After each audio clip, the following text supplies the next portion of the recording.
Yeah, we don't rush the truth. We let it groove. Let's go. Nah, we talk politics, culture, money, the law.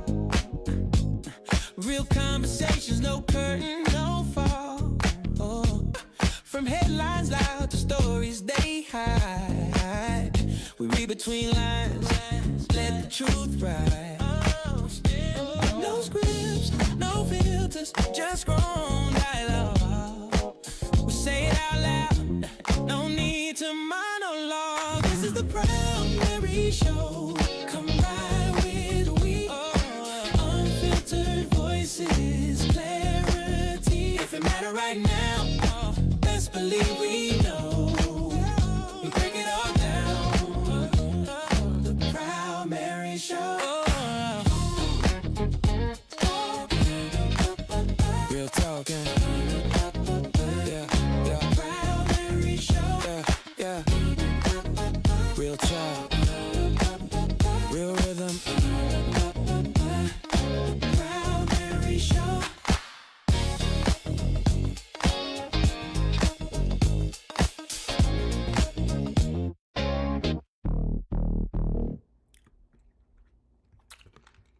Hello, hello, hello, everybody.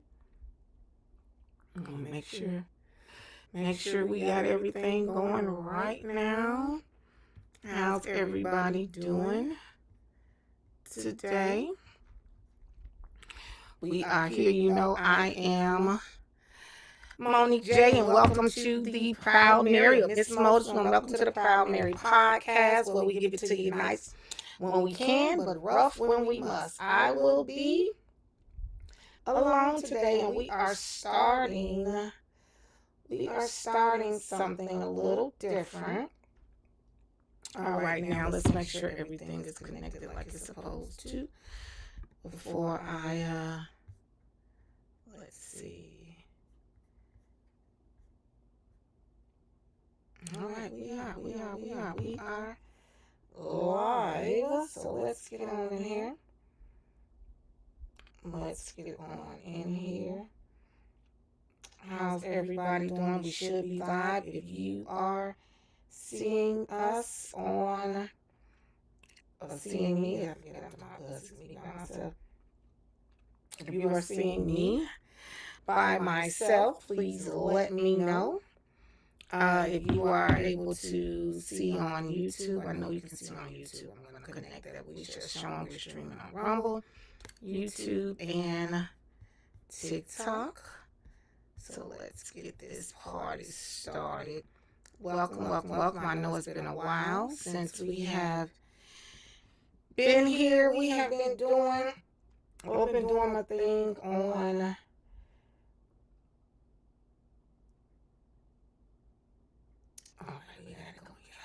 been doing my thing on TikTok. I got it. Thank you guys. I see you said I'm echoing. Let me turn the volume down a little. Hold on 1 second, guys, because it'd be a couple things going on at the same time. Microphones on. Let's see. Yeah, there we go. This one. All right. Can you guys hear me now? It's no mute. Shouldn't be a mute. There should not be any muting now, correct? All right, let's get started. So I'm going to put in the chat really quickly. I'm going to put the link for you to request up if you want to request up and come and join. I'm going to copy for it real quick. And then I'm going to put it in the chat. Hey, Shahid, how are you? Y'all, how are you? Guys, I have figured this here thing out. I'm like extra super proud of myself. I just want y'all to know. Because I kind of been tired of talking into the talking to the camera from the desktop. So you'll see me a little confused because I'm watching on everything on all areas to have a conversation with you guys. But I'm going to go ahead real quick and come up on the tube so that I can put this link in the comments for y'all real quick. I need my people who are on TikTok, I need you, if you can, if you don't mind, you can leave TikTok open if you want, but I would love for you to come on over, to the other place. I have to say YT and be real slick with it. Slick with it, because y'all know how they do over here with your with your be real slick with it. Slick with it, with your little tickety talk. So I'm gonna put in the chat if you want to come up and join the conversation, how we do to join the live. So what we're going to do today is what we normally do, of course, on TikTok, and then we get blocked and all these things happen and we can't continue on doing what we're wanting to do, trying to do, needing to do. So we're going to do this over here, and we're going to, y'all going to have to baby step with me, because of course it's going to be a learning process. So we're going to have to get this stuff working together. So early on, we're going to be starting out. Oh, shucks. We're going to be starting out a little slow. I didn't mean to come out. Yeah. Oh, yes, I did. We're going to be starting out a little slow. And we are going to, that's what in here. See, I'm going to have this together in two seconds. I don't know how I'm going to be able to request, how you going to be able to request up though with me watching. I don't know if that's going to be able to happen from over here. So if you can do me a favor, tap and share out the live. If you're over on TikTok, tap and share out the live. If you are here on YouTube or Rumble, do the same thing, share out the live. If you have not already on YouTube, if you have not already given a thumbs up, I would love for you to give a thumbs up. And then I want you to give me a thing. Let me see. Oh, I'm sorry. Okay, I will. Okay, I will. All right. Hold on, y'all. I gotta get these scenes together because something should be rolling across this screen. Yeah. Yeah. We don't rush the truth. We let it groove. Lush dope. Nah. We talk politics, culture, money, the law. Real conversations, no curtain, no fall. Oh. From headlines loud to stories they hide. We read between lines, let the truth ride. There we go. This is what you're supposed to be seeing. Okay, y'all. I got this. Let's take this off right now because she ain't here. Let's go up here. All right. We got it. Okay, so if you want to come on up, if you want to request up, you're going to have to request up. I'll just be honest with you. You're going to have to come over to the Y and the T, because you won't be able to do it on Hey Chosen. You won't be able to do it on TikTok or Rumble. So you got to come up. If you want to come up and join the conversation, you're going to need to do it on YouTube. So head on over to the Proud Mary podcast on YouTube, and we will get this conversation going. So what we like to do when I come in the evenings, I like to be able to just kind of go over what's been going on. Hey Ari, go over what's been going on for the day, what's new in the news, be able to show some things, react to some things, all things that I'm able to do and willing and able to do over on this other platform. So if you are watching and you have not yet, head it over, subscribe, head over to YouTube. You please do so. If you're up, all you have to do is click that link that is in the comments, and I need you guys to do that. Let me get some moderators. Hold on, let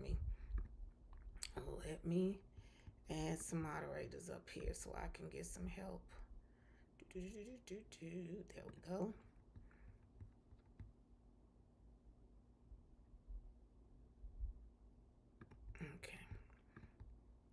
All right, Ari, we put you as one, so just kind of the same thing you do. You won't be able to accept anybody up, but I will be able to see when those persons or people are requesting up and I can let them up. So we're going to do that. But as we get started, we like to catch up. So today, what I saw, and I don't know if you guys have been paying attention to all of the banter and the fighting that's been going on between Brandon Tatum and it seemed like all the unwoke black folks, right? I don't know what it is about Brandon, what Brandon do to them, but they do not be feeling Brandon. So he has been going back and forth with what's his name? DL Hughley. And when I say back and forth, back and forth and forth. Now, he's been going back and forth with DL Hughley. And so now DL Hughley is, I think from what I'm seeing, is now attacking Brandon's wife. Now, I don't know why you would put wives in it, but that's what he's doing. He's attacking Brandon's wife. He is speaking on the fact that because Brandon is married to a white woman, because Brandon talks about what he feels and what he want, as far as he gives his truth and his opinion on what he thinks about really all communities, but especially the black community. And oftentimes the black community, just gonna be honest, they do not want you to, especially other black people, they don't want you to say what's wrong. They only want you to talk about all of the good things, all of the positive things, all of the things that make them feel good, as if the things that don't make them feel good aren't happening. And that's where I kind of have a problem at, right? I think that if you truly care about people, if you truly care about, whoever your particular race, then you want people to be honest with you. Rebecca, but okay, hold on. Okay, I see. Then you should want people to be honest. I don't see why you would want to be talking to anyone. That's just like if I tell you, if do this outfit look cute, and it look a fool on me, and then you sitting here talking about, oh yeah, girl, yeah, that's cute. I don't want that. Because then you got me outside looking like a fool just because you don't know how to tell people something that is not going to always make them happy. I believe that the truth hurts, but I also know that the truth can help, especially if you're honest in your truth. Right? So Brandon says what Brandon be saying. We know if y'all watch him, you know him, then you know Brandon. Brandon, he gonna be honest out. Like I said, again, for me, I would rather someone be honest with me than to lie to me. That's just me. Some people like liars.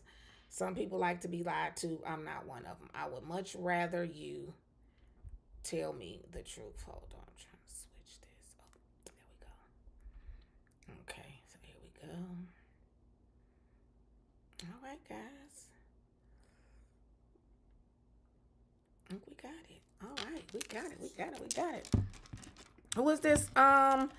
Chosen created. I think that's your name. Let me get. I'm forgetting. I'm forgetting. Let me put my people because I gotta get our number one. Our number one since we started. Shahid has been over here with us, so we definitely want to make sure that I show you some love, Shahid. I appreciate you being here. And I think is chosen. Is that you, Rebecca? Are you saying that that's you? If you want to record, all you got to do is click that link. Remember, you don't have to turn the camera on. So if you think you got to turn the camera on, that is not true. You can come up, Ari, again. Let me put. You said I'm just learning. Let me put. I'm gonna put all y'all's. I can put all y'all's. Sorry, I got this candy. All your comments up. If you're over in TikTok and I'm not paying attention to you, I'm sorry. But I'm gonna be honest with you all. I really am. I don't know about you, sitting on and being on that planet on that platform and how it has changed. It just hasn't changed for the better, and it is 100% starting to bother me. So that being the case, I don't want I don't really be wanting to be on there like that. Just being honest, y'all know I can't do nothing but be honest. So as much as I can move over here and still be able to kind of address you guys over there, I definitely want to do it. But I don't want the headache of it. Okay, so let's see. We're gonna do screen share. All right, let's see who this is. Okay, hold on. Somebody is calling. Who ringing my bell? You can ring my bell. Did y'all call and then drop? Oh, sorry. Shoot. Did you call and then drop? You can't call and then drop. Come on up. Hey, Sherry. How are you? Welcome in. I'm going to get this fixed right so we can let you guys see both, and then make sure I figure out how to put me, minimize me. Hold on, y'all. See, we got a lot going on here. I want to take that out. All right, so let's see.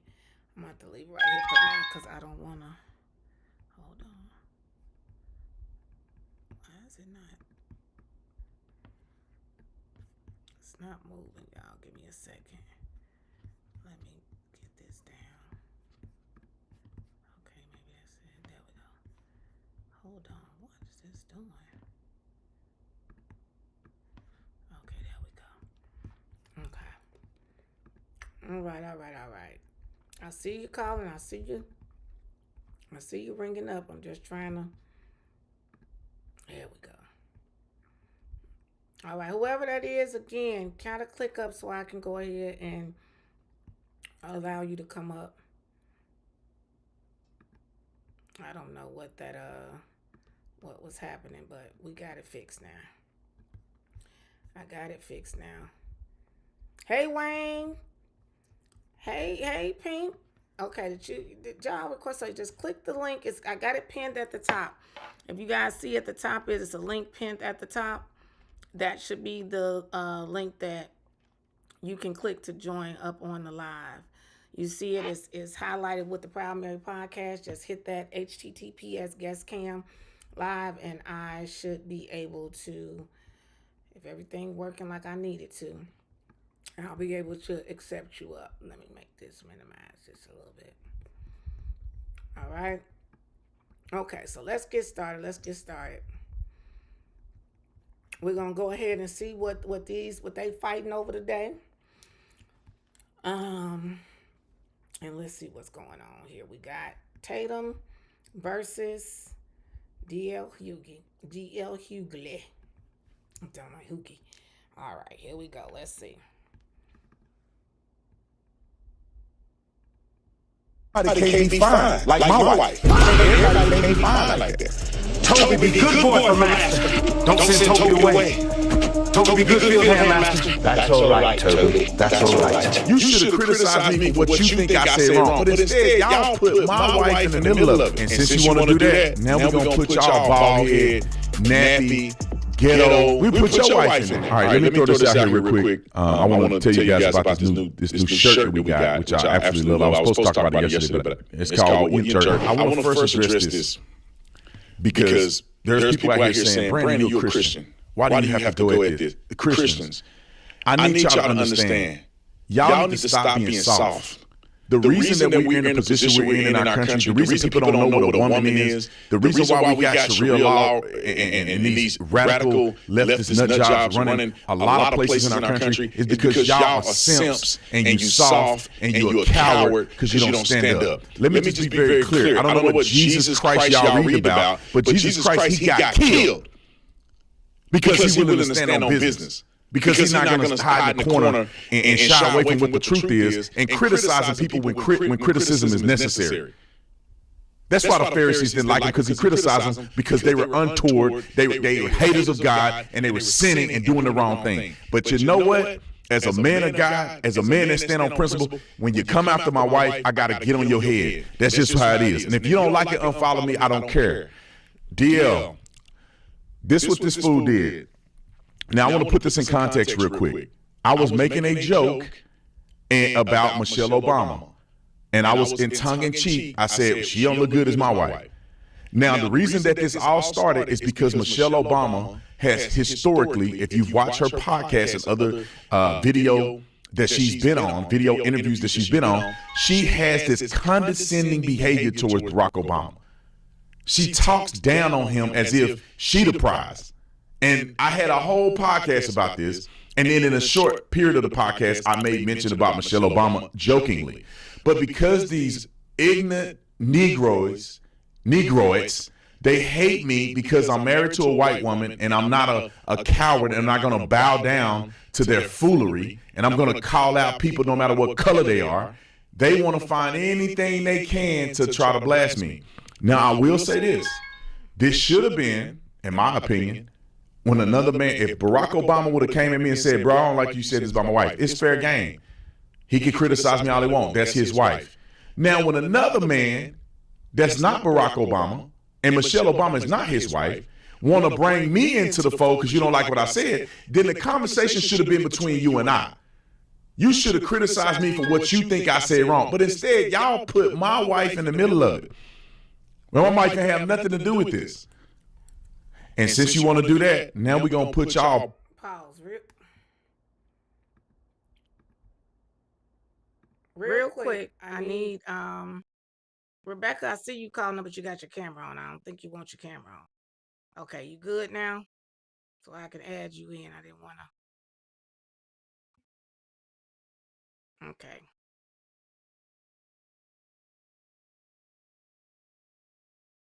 I didn't want to add you. You didn't mean to be up here like that, with your camera on. All right, so here we go again. Let's finish. Bald head, nappy, ghetto, permed out, Hennessy drinking. We put your wife in there. Let's go to they wife clip. It's the clip that I posted on my channel this morning. Now I'm gonna put this out here, and I'm not trying to be mean to nobody, but brother, why you bring my wife in and now I gotta bring y'all wives in it? It's like throwing stones and you live in a glass house. Wait till you see these gorillas that they got looking nasty and weird. Roll the clip. Let me just say this, man. I was gonna let it go. Dear Hughley, I'm talking about my wife. But now I'm gonna put y'all wives on here.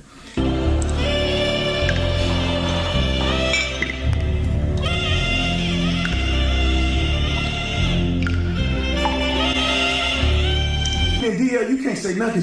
You cheating on your wife.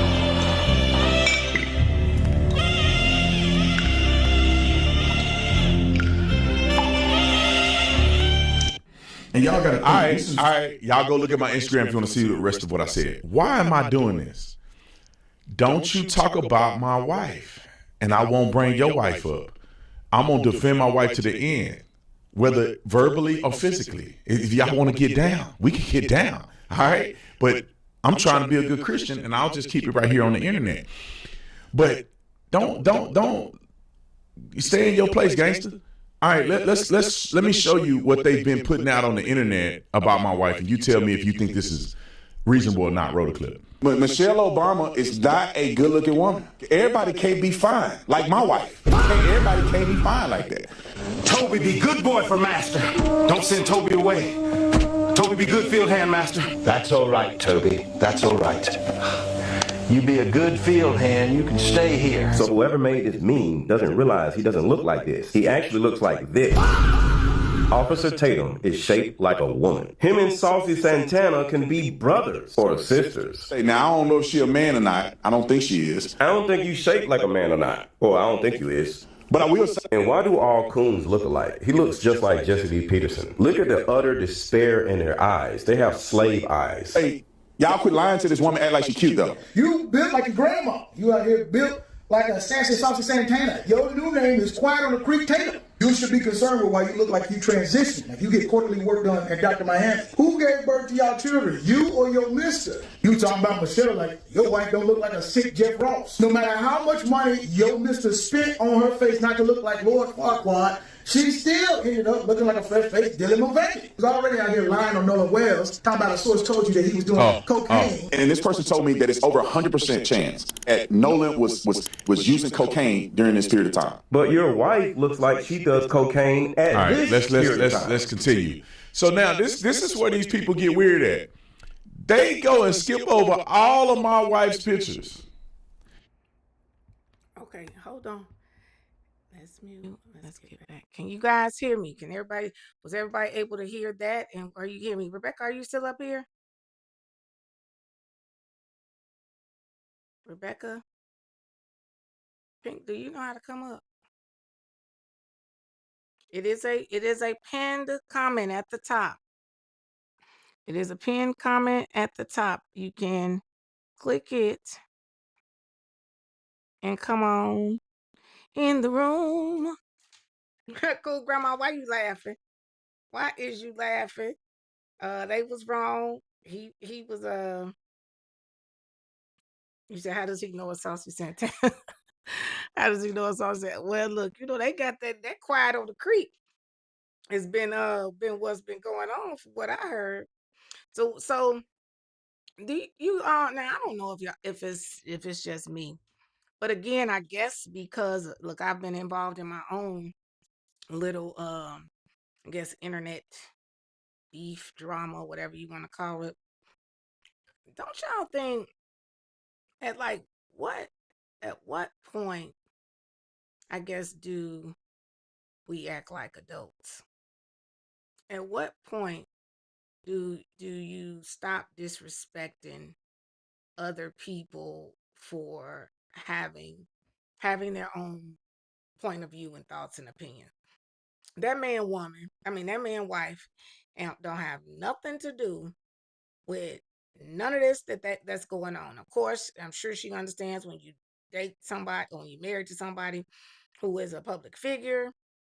And of course, they on the internet giving their commentary and giving their point of views. I remember when I was first starting in my relationship, and I kind of had to tell my now ex the same kind of thing. It's like, you understand that a lot of what I do puts me in the public, makes, I'm saying my own, I'm giving my perspective, I'm sharing my perspectives, I'm doing all of these things.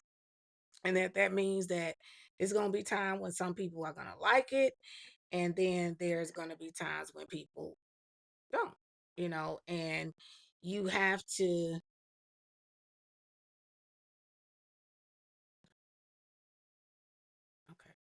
you have to, be able to have tough skin. And I know I do have it. I'm sure he seems like he has it, but people mistake having tough skin with thinking that means that you're not going to defend yourself. You're not going to defend the people that you love and care about. Like, you got it twisted. You can still do that and have tough skin. People think that you are supposed to or going to just be quiet. You're gonna just let folks say whatever they want to say to you. No, that ain't happening. I'm sorry. It's not happening. I saw you, Rebecca, coming in. You came up, I brought you up. Now, Pink, no, you don't have to come, you don't have to be on your computer. If I'm not mistaken, I don't know. I don't think you have to, I know you don't have to, because I've had somebody come up before that wasn't on their computer. But yeah, so I'm gonna listen. I guess Tatum about to get him back, but I'm gonna listen to what he has to say. I just don't understand. Why can't we all just get along as who said that? Was that Rodney King?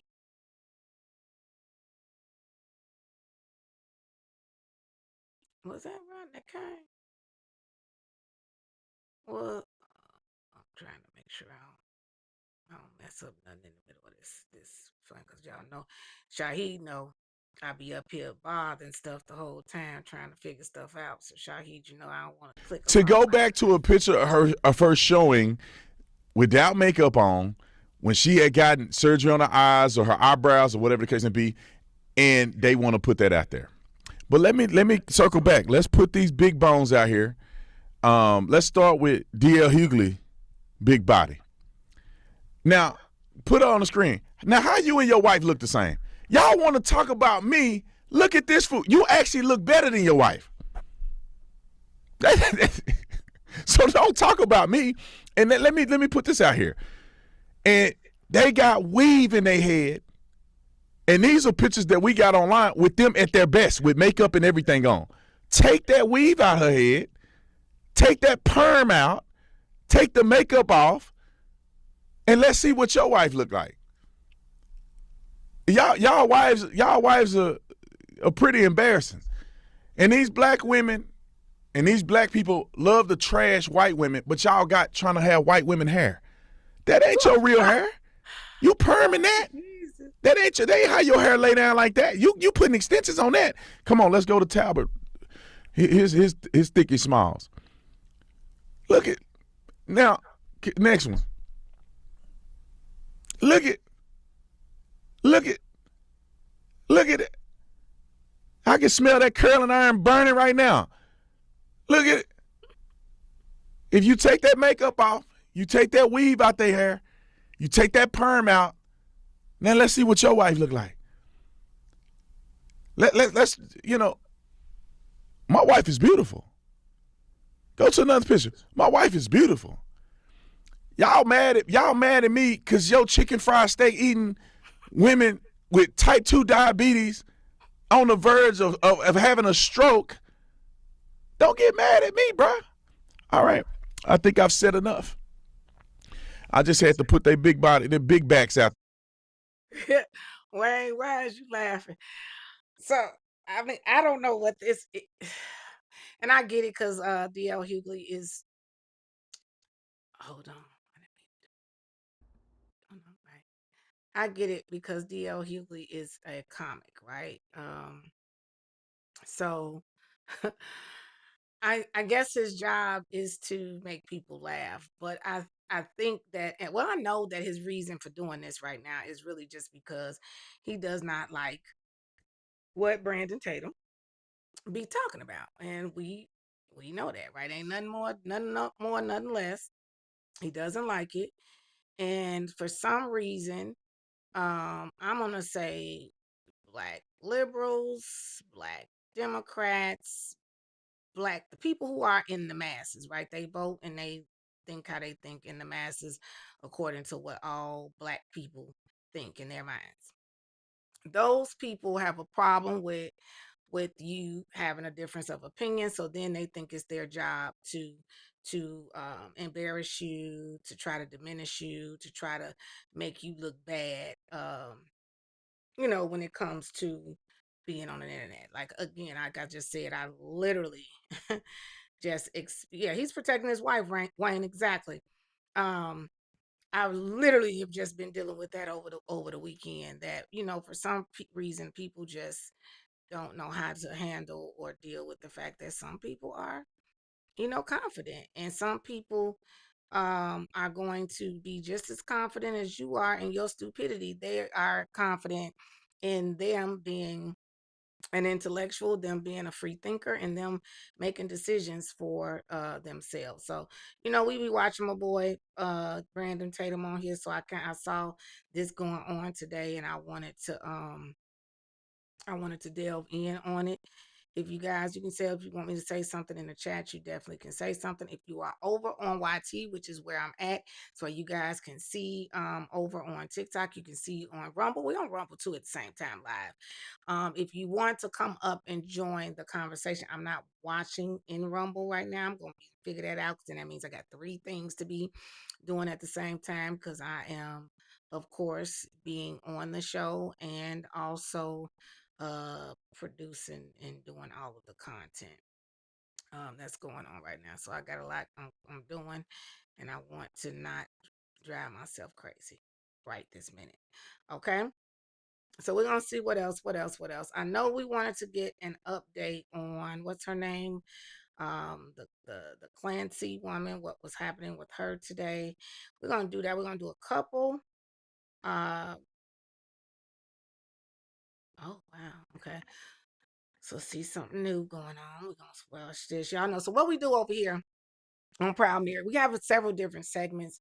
But we kind of do trending topics. We talk news, we talk law, all the things that are going on right now today. And then of course I generally have a Mo's Money Minute at the end. And then if Stag was here, she would do, potentially do her Stags I just can't moment.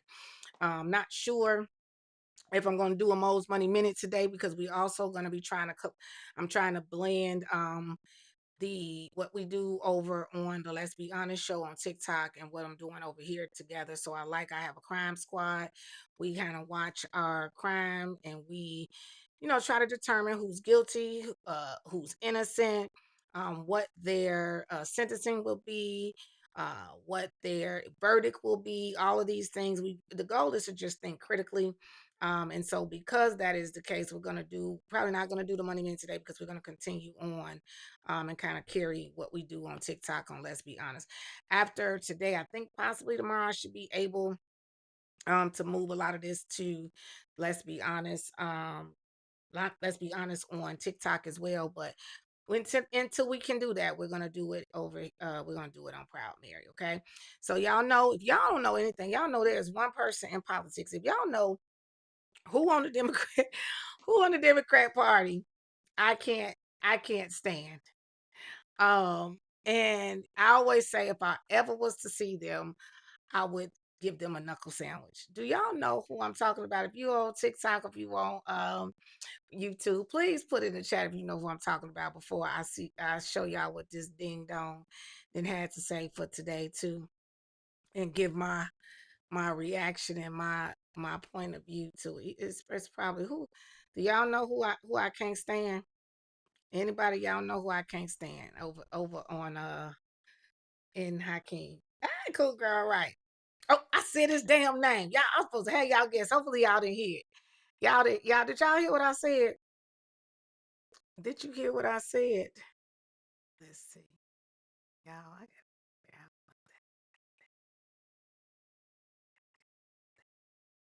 sorry, I'm really trying to.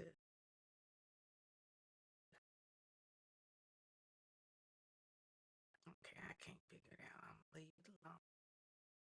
Tell me to leave it alone, Shaheed, because I'm up here messing with stuff. Right, Shop Girl. No, Wayne, I don't even pay attention to her. Shop Girl got it right. Yay! I got my little thing connected too. Shop Girl got it right. So it looked like he been talking crazy today.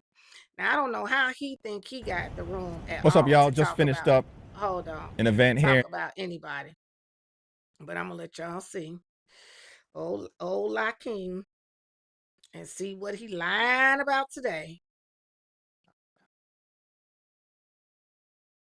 What is he lying about today? Because he's a liar, a deceiver. He ain't no heartbreaker, I'm sure. Probably ain't no heartbreaker. Okay. Let's put that there. In the community in Brooklyn, and want to give you a little real talk on this Jared Kushner situation. He asked for a meeting, and I took it to discuss the affordability crisis that exists, that is not a hoax. At the same period of time, I shouldn't have to say it, but I am. No one is going to get a pass. We're going to hold every single member of the Trump cartel accountable, beginning on day one. If you're stealing from the American people, shortchanging the American people, or screwing over the American people, you're going to be held accountable. We're going to follow the facts, apply the law, and be guided by the Constitution, beginning on day one, and hold the crooks accountable. And that's what we've done as House Democrats from the beginning of this Congress. We battled the Trump administration on tariffs, battled them on Medicaid, battled them on Epstein, battled them on nutritional assistance, battled them on the Affordable Care Act, Battle them on the reckless war of choice in Iran. Battle them on ICE funding, and battle them on the unprecedented corruption unleashed on the American people. And we've delivered results. Pam Bondi is gone. Kristi Noem is gone. And we're just getting started. At the same period of time, the affordability crisis in this country is very real. It needs to be dealt with. I hear about it every day. In the community in Brooklyn and all across the country, wherever I may be, people are drowning in this failed economy and are demanding action. We have a responsibility to deal with the fact that life is too expensive. Far too many people are stressed the F out when it's time to go to the grocery store, pay the rent, or put gas in the tank. That's crazy. That should not be happening in the United States of America, and we have a responsibility to address it. And that's what we intend to do. Okay, so did Lakeem? Hola, Luis. If there is I would love for you guys, at least one of y'all, to come up and join me if you can. There is if you go to the top, I have a link pinned. If you can click that pin, it says guest on it. If you click that, it'll dial you up and I can bring you up. You don't have to turn your camera on. So make sure you know that you don't have to do that. But what was Lakeem just talking about? First of all, who the damn cartel? And you understand, since you are a part of Congress, that makes you in the cartel. So while you calling it the cartel, and you a part of the government and the legislators, you in the cartels. That's the first dumb thing you said. Secondly, what did anything that you was talking about have to do with your meeting and your conversation with Jared Kushner? We want to know what y'all talked about. You just now talked about a whole bunch of stuff that don't have nothing to do with nothing. And just again, prove my point that you are absolutely an idiot. And whoever over there in Jersey, wherever that is you at, that voted for you, keep falling for you throwing on a New York hat and trying to dress like you hip, that you really for the people. They are absolutely just as crazy as the rest of the people who even got you in the minority. That was just a waste of time. Y'all, when he up? Does anybody know when he up for re-election? He was just rambling. So if you want to know how to subscribe, it should be, if you're on YouTube, you should be able to click the screen, tap the screen, and you should see subscribe. If you have not already gave the thumbs up, please give the thumbs up. Give us the thumbs up over there, so that way, because it's the same kind of thing over here on YouTube as it is on TikTok, right? They want to see you engage. So I appreciate everybody who is actually commenting. I appreciate you, because that is helping with the algorithm. That's why I'm trying to make sure that I put your comments. When I say thumbs up, it's a thumbs up under the, if you're not looking at the chat, if you close the chat window for a second on YouTube, you should be able to see everything. It'll tell you what we're talking about, different things like that, and you'll see a thumbs up or a thumbs down. You could choose to give a thumbs down if you want to, because with YouTube, it is definitely just the actual engaging with it. Now, I don't want y'all to give us a thumbs down just because, but it's the fact that you're touching and doing something on the screen. And why that damn hat got to be so big all the time? Ain't they called fitted hats?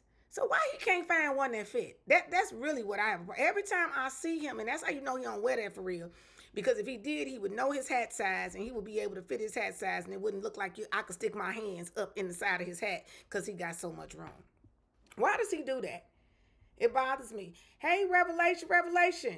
You're going to have to tell me who that is, because, of course, we got different names. Y'all got different little fancy names over here on YouTube. Y'all got y'all little fancy names going on. Who is that? Who is that? Shop Girl, see, Shop Girl made it easy for me. I know exactly who I'm talking to. We got Pink too. Shop Girl, Pink. Let's see who else. Lewis, Shahid, all y'all, Wayne. All y'all made it easy. Now we got a little revelation. Who is Revelation? And Chosen. What is this? Chosen consecrated. What's a girl? What that mean? Oh, Chosen consecrated. Well, welcome over all of my crime squad crew.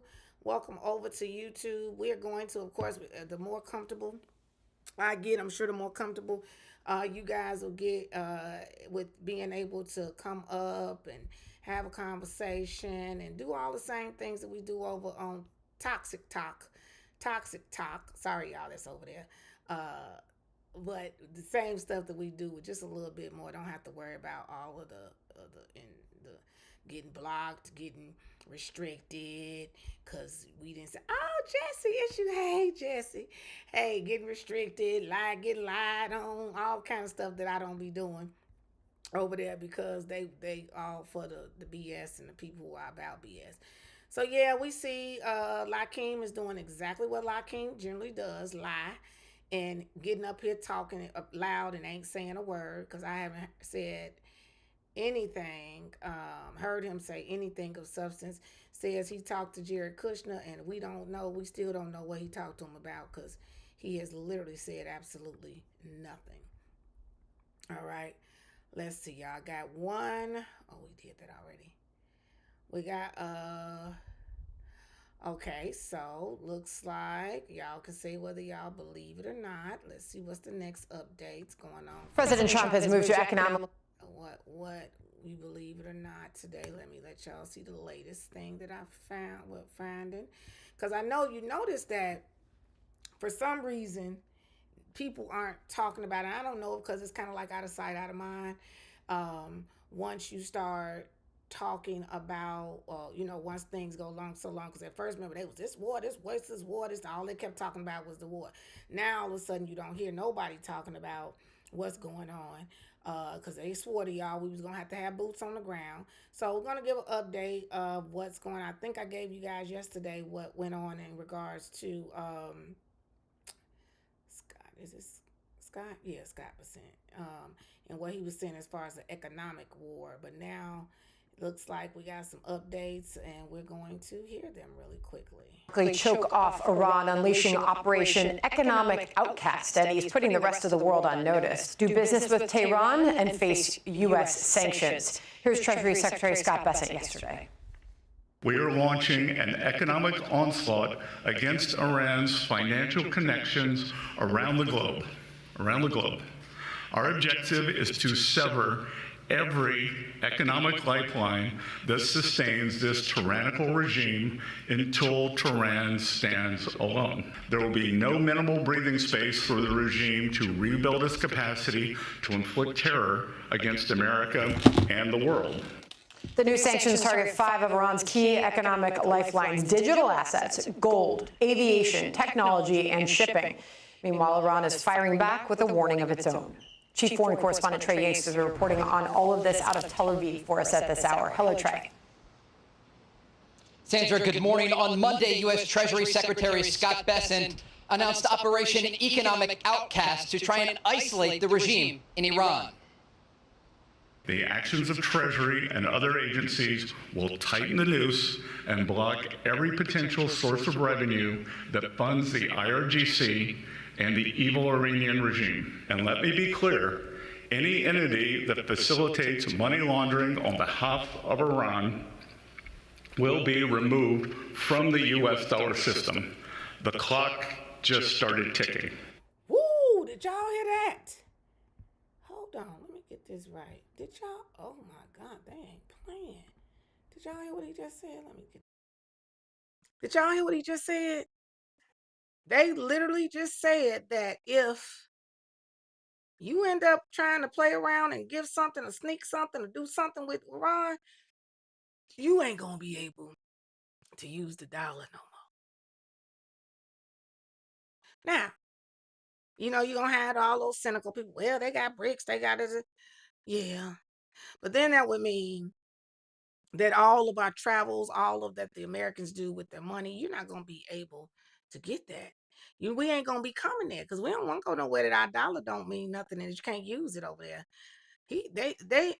And this is what we be meaning when we be saying everybody else be playing checkers and Trump play chess, because I feel like it's just because people are so, you guys don't, and I ain't gonna say I understand everything either, but I voted for the person that I voted for because I know in areas in which I may not truly understand or be super smart in, I know that he's successful for a reason, right? He has people that are around him that are successful for a reason. So everybody has their place, everybody has a part to play. And what was normal when we didn't have people as a president who had as much experience as being a boss as President Trump does, as well as the people that he put around him, the people that's in his cabinet. They are not all of these standard politicians. And so their way of thinking is not going to be the way a standard politician thinks. And to see all of these things, so y'all take note when y'all all over here arguing on the tickety top about what they doing that ain't gonna be doing nothing, what this and that. You'll see now what the plan is. The end goal is to get them to agree that they're not going to do nuclear weapons, that they're not going to not have a nuclear program, that they're going to not do the stockpiling of the weapons. That's the end goal, an agreement in which they sign and agree to the things, to the United States demands. Right now they fighting, right now they still holding out. But I don't know about y'all. When you want to hit me, when you want to hurt me and really hurt, you gonna hurt my pockets. Then that'll get me to fold. So you're gonna have, because what's gonna be one or two things. No country can sustain without money. So now if the government is not making any money, the government don't have no money, then the people don't have no money, then what happens? They start turning on each other. And now all of these people who were afraid of that regime, afraid of speaking back, they actually have several of their military leaders and top people have been killed. So it is only a few people left, and at some point we've watched they say, I know this ain't no movie, but we've watched the movies where them leaders, they be trying, they be holding on till they can't no more, and then after that they do one of two things. Now they either give in, or because they don't want to see their country or see it in the way that everybody else does, they'll end up just taking themselves out. And we've seen that. Look, we just saw that last night on one of our cases that we watched, where he took him out and then he took her out. So y'all, let's see. All right, so that's good to know that we ain't. Well, I know we ain't no punks, but a lot of people be swearing up and down. We still are. All right, so what am I about to do now? We're going to get one more update, and then we will go to cracking the case. Let's see what we got going on here. Y'all look like another mother has killed her children. Says killed 3 kids.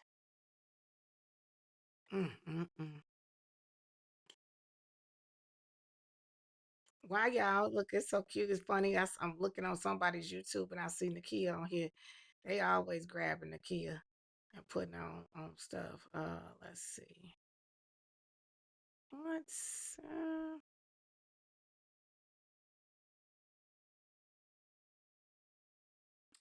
I don't see anything else. Let's see. This is. You put out a statement saying you were going to be supporting.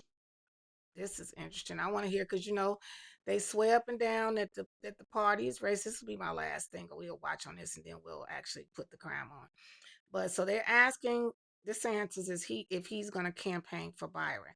Y'all say racist, they don't want no black man in charge. Let's see what his answer is going to be, because I didn't watch, so I don't know. What about the slate of candidates for the one Republican nominations?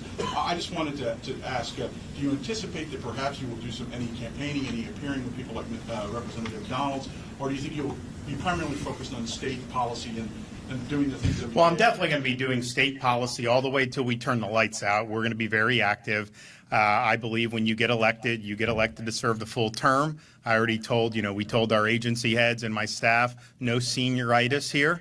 You sign the budget and you think like you can't think that way. And if you think that way, then just go do something else because we want to get all the meat off the bone we can, and we're going to continue to work hard on that.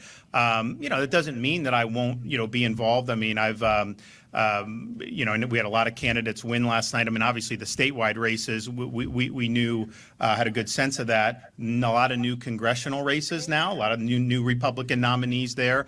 And so that was good. But, the way I view it is this, no one's worked harder to get Florida to where we are politically than I have. When I was running in 2018, I remember winning that primary, and it was like, okay, this is a 1-point swing state. The previous elections were all 1% in the major races, and it had more registered Democrats than Republicans by hundreds of thousands. And it was a very, very difficult environment. And then so since I've gotten in, we've gone from hundreds of thousands more registered Democrats in Florida. We now have 1.5 million more registered Republicans. That's never happened anywhere in the United States of America at that scale. And it helped us in the first term. When I ran 4 years ago, we had 300,000 advantage in registration, which people thought that was unbelievable because Florida had never had a Republican registration advantage, and it's just gone bonkers since then. So that is something that I think has been really important. My view is these candidates have great opportunities that, quite frankly, we didn't have when I was coming up in terms of just the sheer number of folks who've affiliated with kind of how we've done business. And so I'm proud of doing that. I think that this state is I don't think this is a competitive state for statewide. I think that some of these congressional ones, these are new districts. You got to introduce yourself to people. I typically haven't done a lot on those since I've been governor, at least in primaries. But I think some good candidates won, and so that's kind of exciting. Republicans would not have the House. Right now, the majority had not vetoed the map in 22. I mean, let's just remind everybody that was very important. And then now, this could potentially be something that's very significant for the November election. So we'll see how it all shakes out. But I do think that if you had a choice to be running in 26 may be more challenging in terms of the overall environment for Republicans. That may be true. But if you had a choice to be running in 26 or 10 years ago, as a Republican, you would rather do it now because you just have more wind at your back and you have so many more potential votes to be able to turn. You got to turn them out. You got to inspire them. You got to do all that. But man, what a difference it was. And you were reporting for how many years when it was a coin flip? Every time it was a coin flip. I mean, I remember. Hold on, let me. Yeah. Okay, Jesse. Well, that makes a lot of sense because I don't know about y'all, but that was the best, the worst jig I've ever seen happen. So, Jesse, is Pink still here? I need to, and Lewis, I need to make y'all some moderators. Pink, if you still here, say something so that I can moderate you. I think I should do it.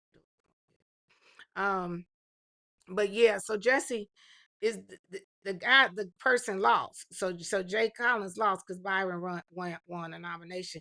So, but still, I guess I don't understand why he wouldn't go ahead and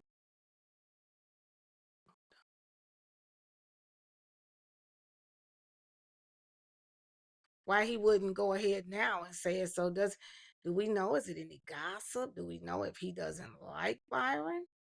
What is that about? What is that about? I'm wondering.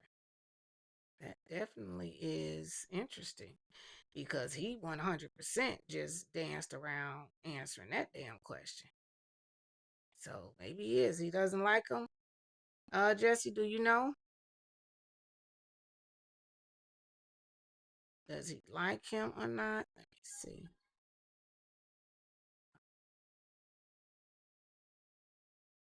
All right, let's see. Oh, Pink, there you go, girl. I can't hear you. I don't know how to do this. How do I work this? What do you mean? Oh my God, I'm on here. You just talk. Um, I was trying to turn the camera off. Oh, well, you can do that too. I don't know how to turn I'll your stay on here. I don't know how to turn your camera off, I don't think, but Oh, let me see. I can't see people. I can't see comments or nothing. There we go. Oh, oh, it's Yeah. lagging a little. Yes, friendly Republican competition. Yes, so is he still running? Shop Girl said, "Hey, Pink." Let's see. Hey, the baby gonna say hey. Hey, Gigi. So, maybe it's just competitive. I think he wanted. Yeah, Revelations. I know that that was the thing. I don't know what happened with that, why it didn't happen, but I mean, again, that's why I was telling y'all. And I get it because I feel like he is doing. You'd have to hit the people and see, Rebecca, how they have it. Hot Charlie. Who was hot Charlie? Talking about some hey Pink. Hope. Well, there he say hoping, What's but that, I'm sure. Charlie? I'm sure you're saying hi, hot shot. Oh, I said hot. Lord, I didn't miss the whole S in there. Hot shot, Charlie.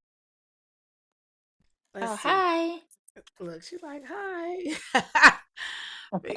Let's see here. So, what we're gonna go ahead and do is get started. I'm gonna say though, real quick about DeSantis. I know he's doing great things, and he's doing some great things in Florida, but we've kind of always said that I don't really trust him. And that kind of stuff right there is a perfect example of what I mean by that because he, in the situation when he was running, well, was trying to run or said he wasn't going to run when the president was coming back for the second time, and then he sat there and he went ahead and got an election. That was some old side stuff that I don't like and I don't play. So the fact that even now he would endorse someone other than who the president endorsed, to me, that's a little weird. I don't know about y'all, but I don't like that. So just me, you know, my thought process, and then how he danced around the question instead of just being honest. He should have just been honest and was like, no, no, and I like somebody else. But to each his own. Oh, it's trucking. Hey, truck in. All right, let's see, y'all. Let's see what we have found. What I have found for y'all for today. It is time to get to cracking some cases. Let's see here. Ooh, see, I don't, but y'all know it's real weird over here. Well, not weird It over here, is. but I don't like the cases when the oh. It's lagging like crazy. A teenage McDonald's Are worker. y'all lagging? Is everybody seeing it lagging? You like Byron too? Are y'all seeing it lagging? Let me know in the chat. I know wherever we're streaming off to, it may be seeming like you're delayed, but on YouTube, if you're watching straight from YouTube, do you feel like you're lagging at all, guys? Let me know. It's a guess. You got your name? Is your name up there? Yeah. Camera options. Trying to see. That was so weird. It's like it just shows me the I should take a screenshot of this. This looks so weird. I've never Cause done you this you you on before. time. You on time to me. I see everything. Oh, really? Yeah. Is she not lagging It's so weird. for you guys? I don't see her. I don't. You're not I'm gonna lagging pull for out me. my computer so I can see. Really? Got Let's cute see. case. Let me see. Turn it off. This full description. There we All right. So I got one. Let's put it on. Let me get it lined up right. Let's get it lined up right. I gotta get this. I want it to be able to crop.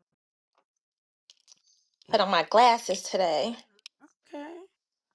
Come on, come through glasses. Hold on, let me.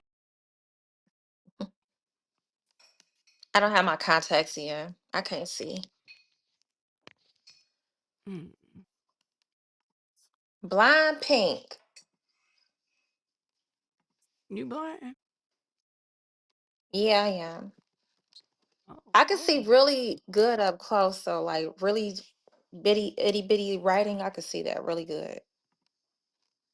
Oh, so you got you farsighted. Let's see. Nearsighted. Let's see. Trying to make sure I get. I wanna. Let's make sure it's on. I can't see nobody. You can't see nobody where? You can't see me? I see you. I don't see like people. In the chat, are you pushing the drop down box of the chat? Because you know you got to hit. You can hit live chat, and then you'll see what everybody is saying. Comment in the chat too. Comment in the I don't chat. see that option. Pink. I don't Tap. see that option. Tap the tap. Are you on your computer? No, on my phone. Okay, just tap the screen, and then you may see. You'll see it say live. You see other stuff down at the bottom, right under the title. Right under the title.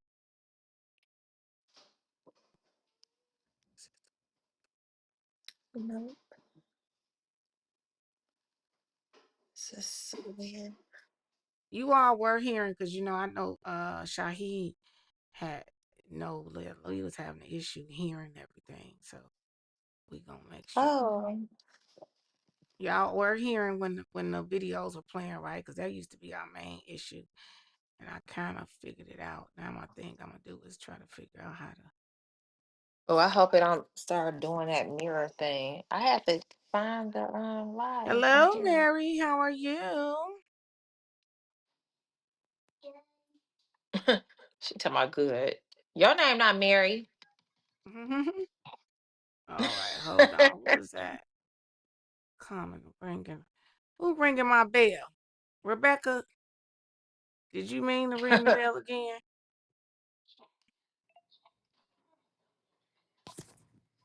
Can you hear me? Yes, I can. I can hear you. Okay. Yeah, Pink, you this is still there? different for me for Yeah, that sure. pink.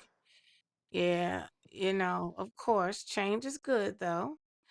Change is good for several reasons, especially when the place that you've been used to don't value what you bring into the table. You know what I'm saying? They was playing. Oh, that's what's going on, Gigi? You hear her talking.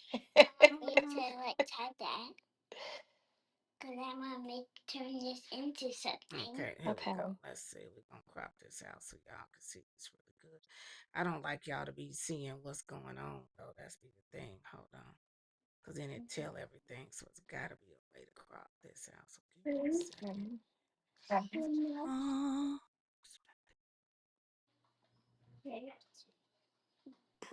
It's gotta be something.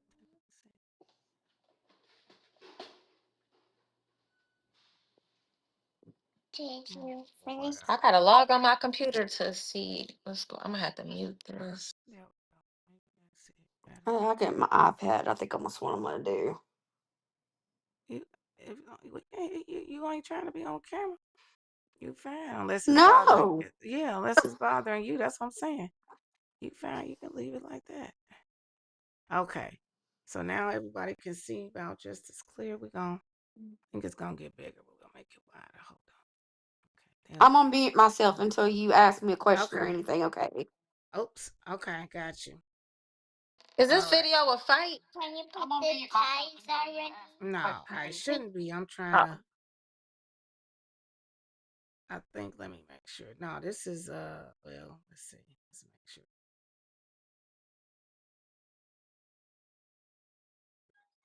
No. Hold on. Oh, that's trucking. Hey, trucking. Hold on. Let's see. There you go. Are you up there?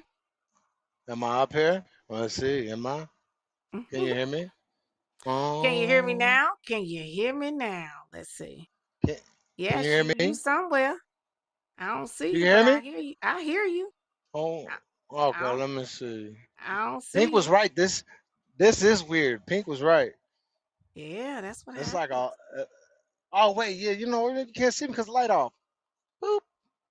Oh, let's see. Oh, yeah, there you go. Oh, See there there? you go. Yeah. Ah, oh yeah. Hey, Yeah. hey, hey, You hey. saw the What light. you I found saw the coming to light. the That's what light, I did. Carrie. I was living in the darkness. Now I can see the light.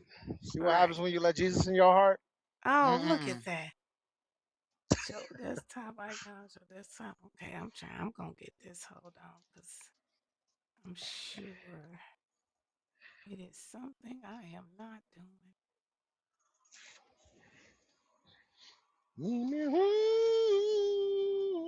I'm sure it's something I'm not doing, but I'm not gonna fight it now. Let's take this off real quick. I'm gonna find something because this ain't one of the ones I want to actually do. So let's see here.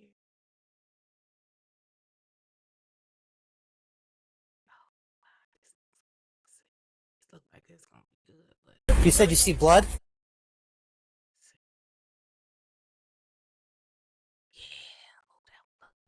okay, y'all, this is a good one. All right, y'all, buckle up. Buckle up, buttercup. Buckle up, buttercup. Oops, I don't want y'all to see that. Can y'all see that? Let me see. Make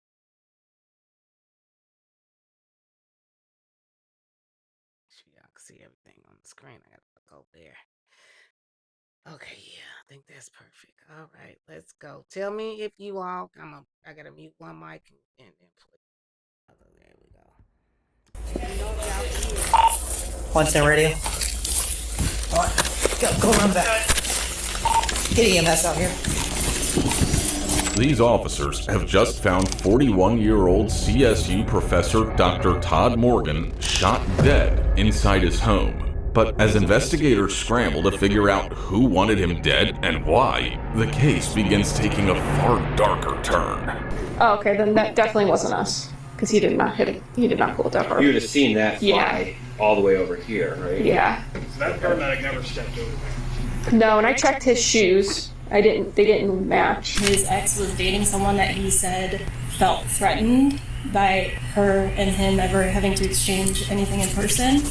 As days turn into weeks, detectives uncover secret relationships, suspicious transactions, and a disturbing obsession with money. And before long, Todd's murder becomes tied to a hidden and scandalous side of his life.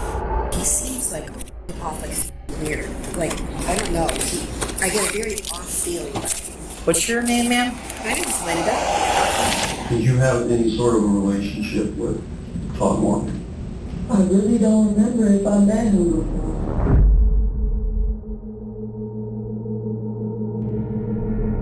The first red flag surfaced on the afternoon of April 19th, 2023, when a woman named Mary Ann called Hudson Police requesting a welfare check on her daughter's father, Todd Morgan, after he failed to pick up their 4-year-old daughter, Cecilia, from school, something completely out of character for the devoted father of two. Even though she and Todd were separated, Mary Ann knew something was wrong and contacted the authorities immediately. But at the time, nobody realized that whatever had happened to Todd went far beyond Mary Ann's worst fears. Hi, I was wondering if I'd be able to request a wellness check on someone. Okay, what's going on? So my daughter was supposed to be picked up by her father today, and I got a call from the school that she was still at the school, so I ended up picking her up. They tried to contact him, and they tried to contact, I believe, his clinic. I tried to call him a couple times and haven't received anything back. Does he live in the city? Has he ever done anything like this? No, I don't think he would forget his daughter from school, but we are going through some custody issues right now, which is why I find it to be a little bit more unusual. When you call them, does it go straight to voicemail or does it ring? It rings. 41-year-old Dr. Todd Morgan is adventurous, academically driven, and deeply devoted to his family. After earning a doctorate in business administration from Kent State University, he returned to Cleveland State University as a respected and well-liked professor. Outside the classroom, Todd is a devoted father of two who spends his time playing games with his children, going to the movies, and enjoying the outdoors. But now, as Todd had been unreachable for a while, Hudson police officers were immediately dispatched to his home. But the moment they arrived at the property, they realized this was no ordinary welfare check. Something deeply disturbing had happened inside that house. 2015 Porsche, black in color, to Todd Morgan from that address. Valid negative, Hudson CCW. Is he in the floor? Let's see. You said you see blood? 110 radio. Go run back. Get EMS out here. Oh boy. There's a lot of blood. Party looks to be, I might have fell. Oh, it's open. Looks like a suicide. There's 9mm. Down, it's not going. Appears to be a possible suicide. Officers found Todd's body sprawled inside the house with such a devastating head injury that he was almost unrecognizable, lying in a pool of his own blood. At first glance, one of the officers believed they may have been looking at a self-inflicted gunshot wound. But as he would step back into the house, he'd realize that he could not have been more wrong. Let me get pictures. Yeah. Cassie! Let's make sure the seed's safe first. Let's clear the house. 21, let's clear the house first. I don't see a weapon. That's why I'm thinking something else. It's a bullet casing here, which that's weird. Why is there a bullet casing here? Anybody in here? Hudson Police! While clearing the house, officers discovered a single shell casing at the bottom of the staircase, the same caliber as the casings found near Todd's body by the back door. And with that discovery, the theory they initially believed to be true immediately started falling apart. I don't see a weapon or anything. That's weird. Why is it? It makes me think someone shot him. Let's go out through here. There's two casings right there. Yeah, there's two casings there and there's one over there. That's weird. Just try multiple times. And as officers moved through the house, clearing the bedrooms, they found even more reasons to question the sinister scene unfolding in front of them. The master bedroom looked completely torn apart, with alcohol bottles, snack packets, and condoms scattered everywhere, as if someone had frantically searched the room looking for something important. But the children's bedroom told a completely different story. It was still messy, but untouched by the same chaos. Now, as more units and detectives arrived, officers are left with a growing sense that Todd's death is far more calculated than it first appeared. We're gonna have to call the detectives out. Hey, Sarge, say it's pretty bad in there. Yeah, there's shell casings in the house all over, but there's no weapon. Yeah. So, Yeah, can we get one with an EKG? It's apparent to COA. Okay. He's been sitting there for a while. That blood's dried up. Okay. Can you tell me what you think this is, Sarge? I mean, because I said it looks weird. We checked the window. We saw him laying here. We went in and we made sure that there's nobody else in the house. But there's two casings here. There's actually three casings here, and there's one casing over by the stairs. Okay. No weapon. I don't even think so. As long as it is obvious and apparent, and somebody can tell me if he is cold or stiff. No. I mean, is it in the mouth? It's in the side of the head. What is it? GSW? Yeah. Looks like it. Yeah. I don't see any chest rise or anything. I'm not sure. Apparently he was supposed to pick his kid up to school today. Okay. He never showed up, which was unlike normal for him. Okay. Yeah, that's fine. You guys went through the house? Yes. There's nobody else in the house. As detectives continue processing the scene, it isn't something inside the house that catches their attention, but a broken door frame outside. And the more they examine it, the more confusion it creates within the unit. Oh yeah, what's that? So I touched the foot, full obvious signs of death. Okay. Through the head. Okay. So I can go ahead and call. Yeah, but... Did you see that? Did that come off when we opened the door? We didn't have Yeah, sure. But this is not the only concerning discovery they've made so far. So when you walked through the house, what did you see? We saw, like I said, we saw that showcasing. The house doesn't look like ransacked. The only thing we saw was upstairs and looks like the kids' room. There's like a piggy bank with some cash on the floor, but that's about it. That looks out of the ordinary. Okay. Did you see the gun anywhere? I didn't see any weapons or anything. I didn't look underneath him. No, I didn't touch him yet. Okay. All right. Don't. Oh, sorry. All right. Who y'all think then took the man out? The ex-wife set him up? What y'all think? I'm back. It's kind of hard to tell, Mo, because it seems like he was a creature of habit. He had a routine schedule. So when he didn't show up to school to drop his daughter, was it drop her off or pick her up? He was supposed to pick her up. He's supposed to. So I think that was a red flag. So I don't know, man. This is sketchy because of the other one we seen the other day where we all thought it was one person. It turned out it was some dude that nobody even knew. This dude just on some random crime act. But it's a fishy one, Mo. It might be I don't think the wife had anything to do with it. I think this might be something more afoot here. More afoot? Who listen to you?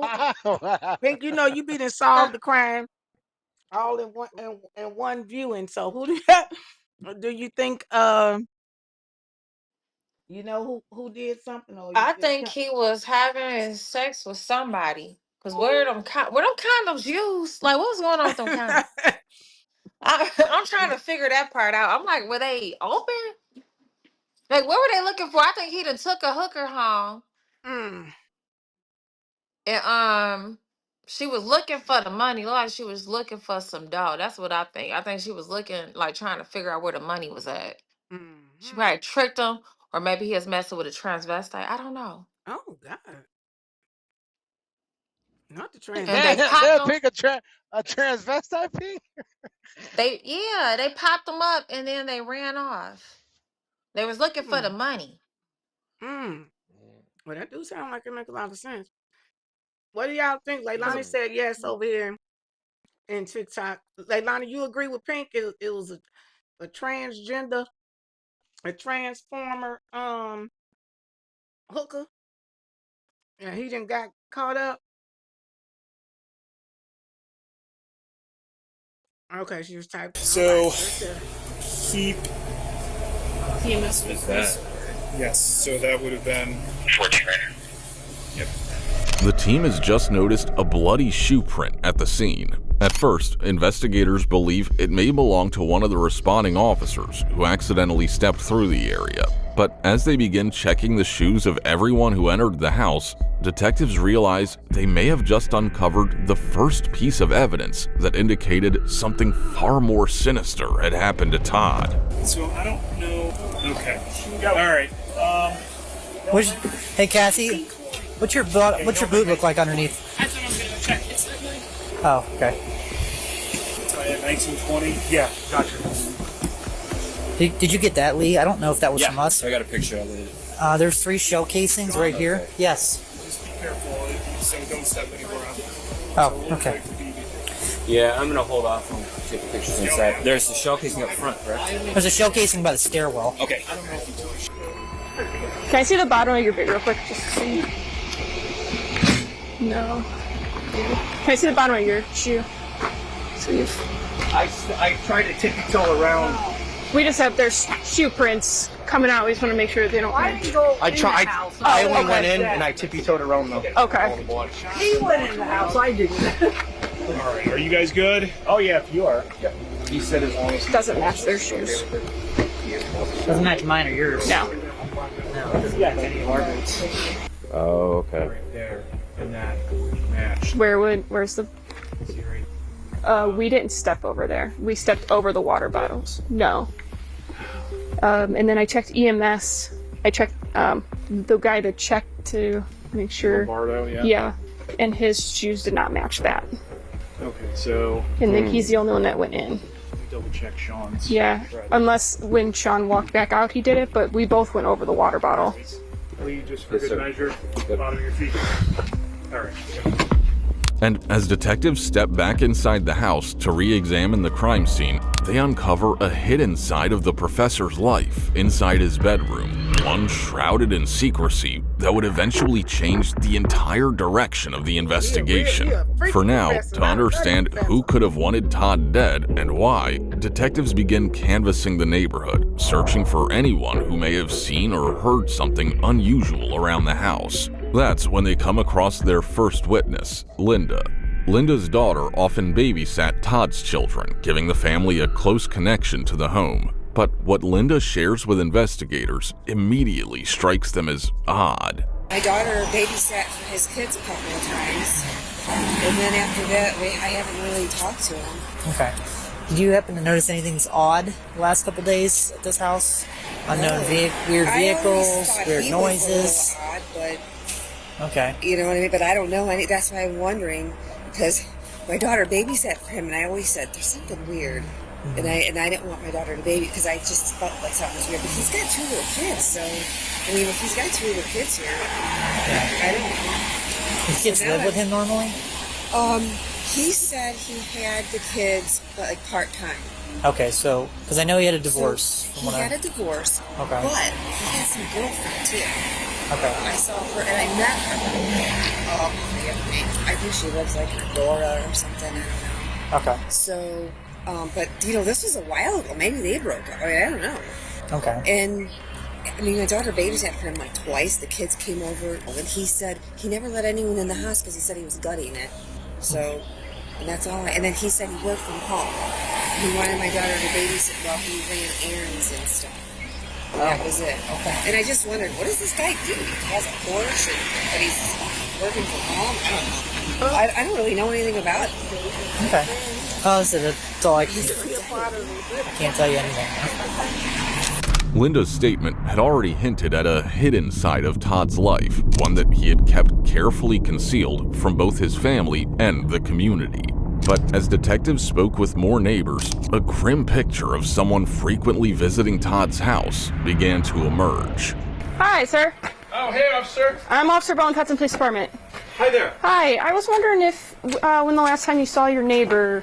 Todd. Yeah. Have you? Well, I see him pretty regularly. We're in and out. You Yeah. know, we cross paths. Okay. You know, remember last time? Last exact time. I Alright. think he had his kids this weekend. He had his kids You know, this I think weekend? he had shared custody. Okay. And today is Wednesday. I think I saw him, gosh, Monday? Monday? Yeah, Okay. I'm pretty sure. I mean, we didn't say hi or anything. You just saw him pull in? Yeah. And But we crossing? definitely waved Yeah. over the weekend. Okay. Not on Monday. But when it was real nice over the weekend, I remember we were like waved like, hey, you know, give him a hug, and he had his kids here. Have you seen anyone at the house or hear Haven't anything? seen anything, and I'm retired. Recently retired. I'm here all the time. You're here. You haven't heard anything? Haven't seen heard anything? a peep. Okay. All right. Is everything all right? Yeah, we're just. Okay. But while officers canvassed the neighborhood, desperately searching for anything that could explain Todd's murder, 2 details at the scene continued to confuse investigators: the damaged door frame and the bloody shoe print. As detectives dug deeper, they discovered that the door frame had actually been broken by force coming from inside the house. And that immediately raised a disturbing question. Why would someone be trying to break their way out? Was Todd desperately trying to escape after being shot, or was the killer trapped inside the house with no clear way out? then shot himself 3 more times. But I don't understand why the forced entry is on with the door out. Well, that's because we opened the door. Oh, we walked around, and we saw him there because we saw him through the window here. We walked around back, and we look at him, and we saw him. We're like, oh crap! And I just yanked on the door, and it opened. But it was unlocked, though. It wasn't. I didn't have to force it open. So okay, and then there's blood from shoe print. Yes, so it looks like outside. blood on the outside. So that's very strange. Concerning. So it appears to be possible suicide, but it's unclear. Okay. The bathroom right here. Yeah, I think that's a bathroom. But I was checking front, so that's 1, 2. 3 on the front. Yeah, and then there's 3 casings on the ground. Yeah. You guys check the basement. Mm-hmm. Yeah, that's where all the litter boxes were. Oh. That's what I was thinking. Yeah. The piece of this door would be out here somewhere. Oh, wait, there it is. Oh, there it is. Oh, okay, then that definitely wasn't us.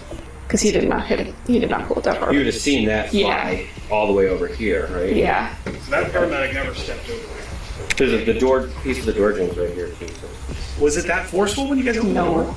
No, I mean, he barely pulled it. It felt like it. I mean, it didn't really seem like he did. Yeah, no way that paramedic stepped over there. No, and I checked his shoes. They didn't match. The paramedic shoes? Yeah, because they were, same one or... With the mystery of the broken door frame resolved for now, investigators are becoming increasingly certain that someone else was involved in Todd's death. That suspicion only deepened once the autopsy report revealed that Todd had been shot 7 times, including 1 fatal shot fired at close range. Whoever killed Todd likely knew him well enough to get inside the house and approach him up close before pulling the trigger. And while all of Todd's devices were still untouched and nothing was stolen from the home, Todd's phone was missing, and to the detectives, this seemed like a deliberate attempt to throw off the investigation. For now, detectives are certain of one thing. This was deeply personal, and someone entered that house with the clear intention of killing him. As the officers desperately search for more leads, they speak with Eugene and Sherry, who live directly across from Todd's house. And what the couple shares with investigators finally provides the first real break in the case. Okay, or whatever, and then I saw somebody come out of the house to the car that was next to the Porsche. They were in the... What? Oh, shoot, hold on. I said, I think it's a student. They said he was a professor, right? Right. I think it's a student. That's how he looked. That photo they showed with the dude with the tattoo on his chest. Yeah. Yeah, it was a student. But why would you think a student would take his life? I think he formed some type of relationship with a student. Somebody found out about it. They tried to extort him. He wasn't going. They took his life. You sound like Pink. You got the whole thing. You got the whole thing mapped out. So he might have messed around with one of the students, a man or woman. Yep. Probably I a think he was teacher messing aide or with a something man. like that. With a man? I really think he was freaky. Boy, that's what I was gonna say, Pink. What was the room they was talking about? They found. What's the secret room? What if that was like some little kinky sex dungeon or something like that? You know what I mean? And he had something going on with some... They had a whole movie.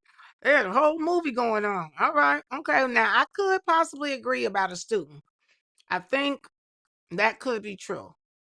Now, a boy or girl, I don't know. I do believe they probably would have been sleeping around or something. He seemed a little, like Pink said, a little freaky.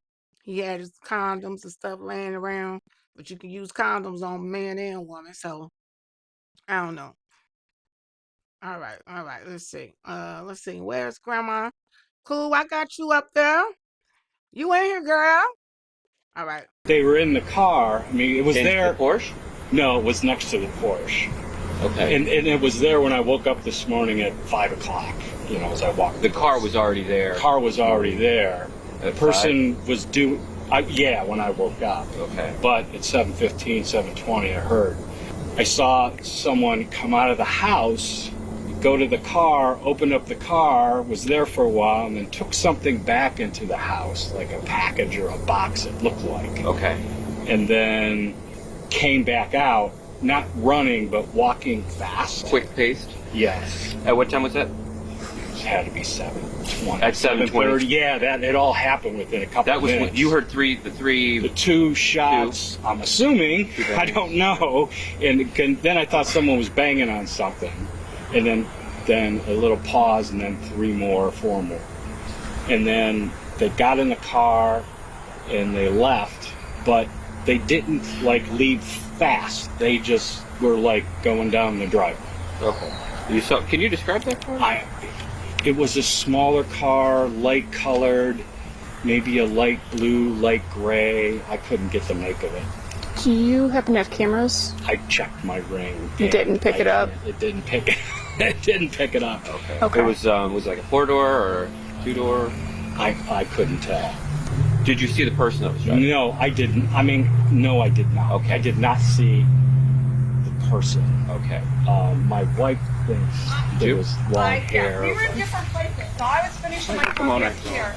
I teach in Twinsburg, so I had a meeting this morning, so I had to be at work early.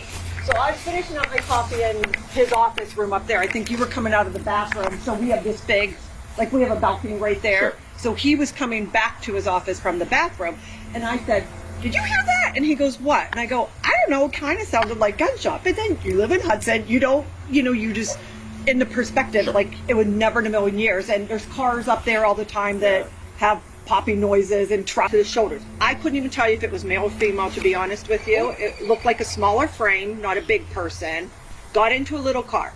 I wouldn't say the car was champagne color. He said it was bluish. So there you go for our perspective of what it was. There are cars. Todd, from what I know, he's only been here less than a year. He has 2 children. They're coming and going all the time, dropping kids off. Oh, sure. And there's always like a Jeep there from somebody he knows. And I don't know if it's one of the mothers or not, but it's a newer Jeep. Okay. This was a car that I'd never seen. You've never seen that car? No. And you get up at 5 a.m, and you said it was there. It was there when I was. Yeah. And so when I got up, because that's my bathroom mirror, so I get ready right there, and it's a clear shot. Sure. It was a car I'd never seen. I got up I left the house at 7:23 today because I'm thinking I'm going to be late for my 7:40 meeting. So that's how I know what time it was when I left the house. So that person came out, like Jean said, grabbed something from the car. I thought it was more like a package. He thought it was like a box. Again, we weren't putting anything in perspective. It's just what we walked as passing by. And then the person took something back into the house and then came back out and then just drove away. And Jean even commented like, well, there couldn't have been anything. They're not in a rush. So. Okay. And how long were they, once they returned into the house, how long were they there for? I mean, it was like they walk in, went walk in, back out. Yeah. Threw something on the floor. And I couldn't even tell you after we heard that boom boom what time was that, like right away. I don't even remember.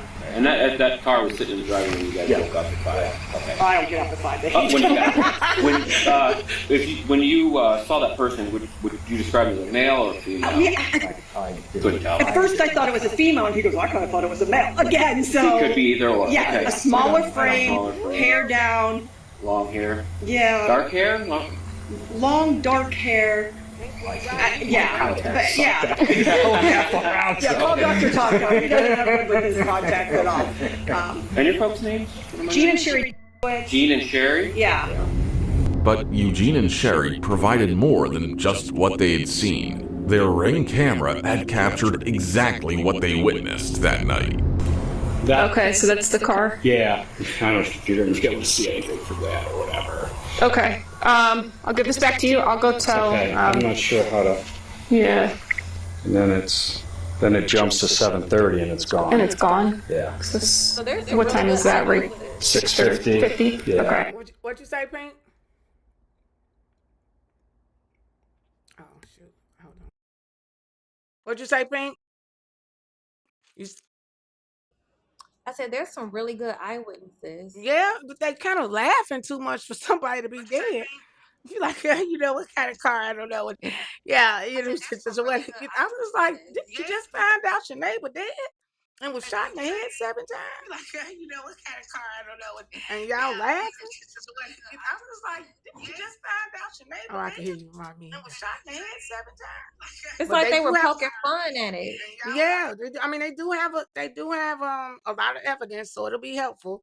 I'm just still trying to figure out who they said they can't tell, so it could have been a transgender or it could have been a girl. They can't tell. Oh, Professor. Or it could have been a small man.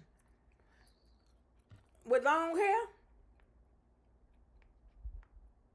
Yeah, you know how them dudes are. Okay. What's the echo? There's an echo, Mo. I know. I got it. It's good. Or I should be talking to you why from here. Go ahead. Why the first lady say that rolled up on him, sort of like the Karen lady? That was like, my daughter babysat for him a couple times, and then that was that. Yeah, and they said it was a little strange when she said it, but still, I don't 100% get it. Because you all are guests up, so you hear it. I think a little slower to try to prevent you from having the echo. Is my understanding. All right. This other mic off. Turn this back on. Gone? Yeah. Well, the next spot on here is 7:30, so there's a gap. Okay. And it's gone at 7:30. Okay. Give me 1 second. I'm gonna go let detectives know. Okay. And then. For what it's worth. Yeah. No. That's great. That at least gives us a time frame. So thank you. With at least a rough time frame for when the suspect left Todd's home, officers urgently rushed to visit Todd's ex-girlfriend and the mother of one of his children, Mary Ann, the same woman who had called 911, to inform her about his tragic death and gather any information that could point them toward a possible suspect. Yeah, we got a little one inside. Do you mind if we do this outside? You want to, yeah, if we want to step out, that's fine too. Yeah, sure. Are you? Do you know Todd? I'm just boyfriend of Mary. Okay. So, Todd, we found Todd dead today. So. And any explanation?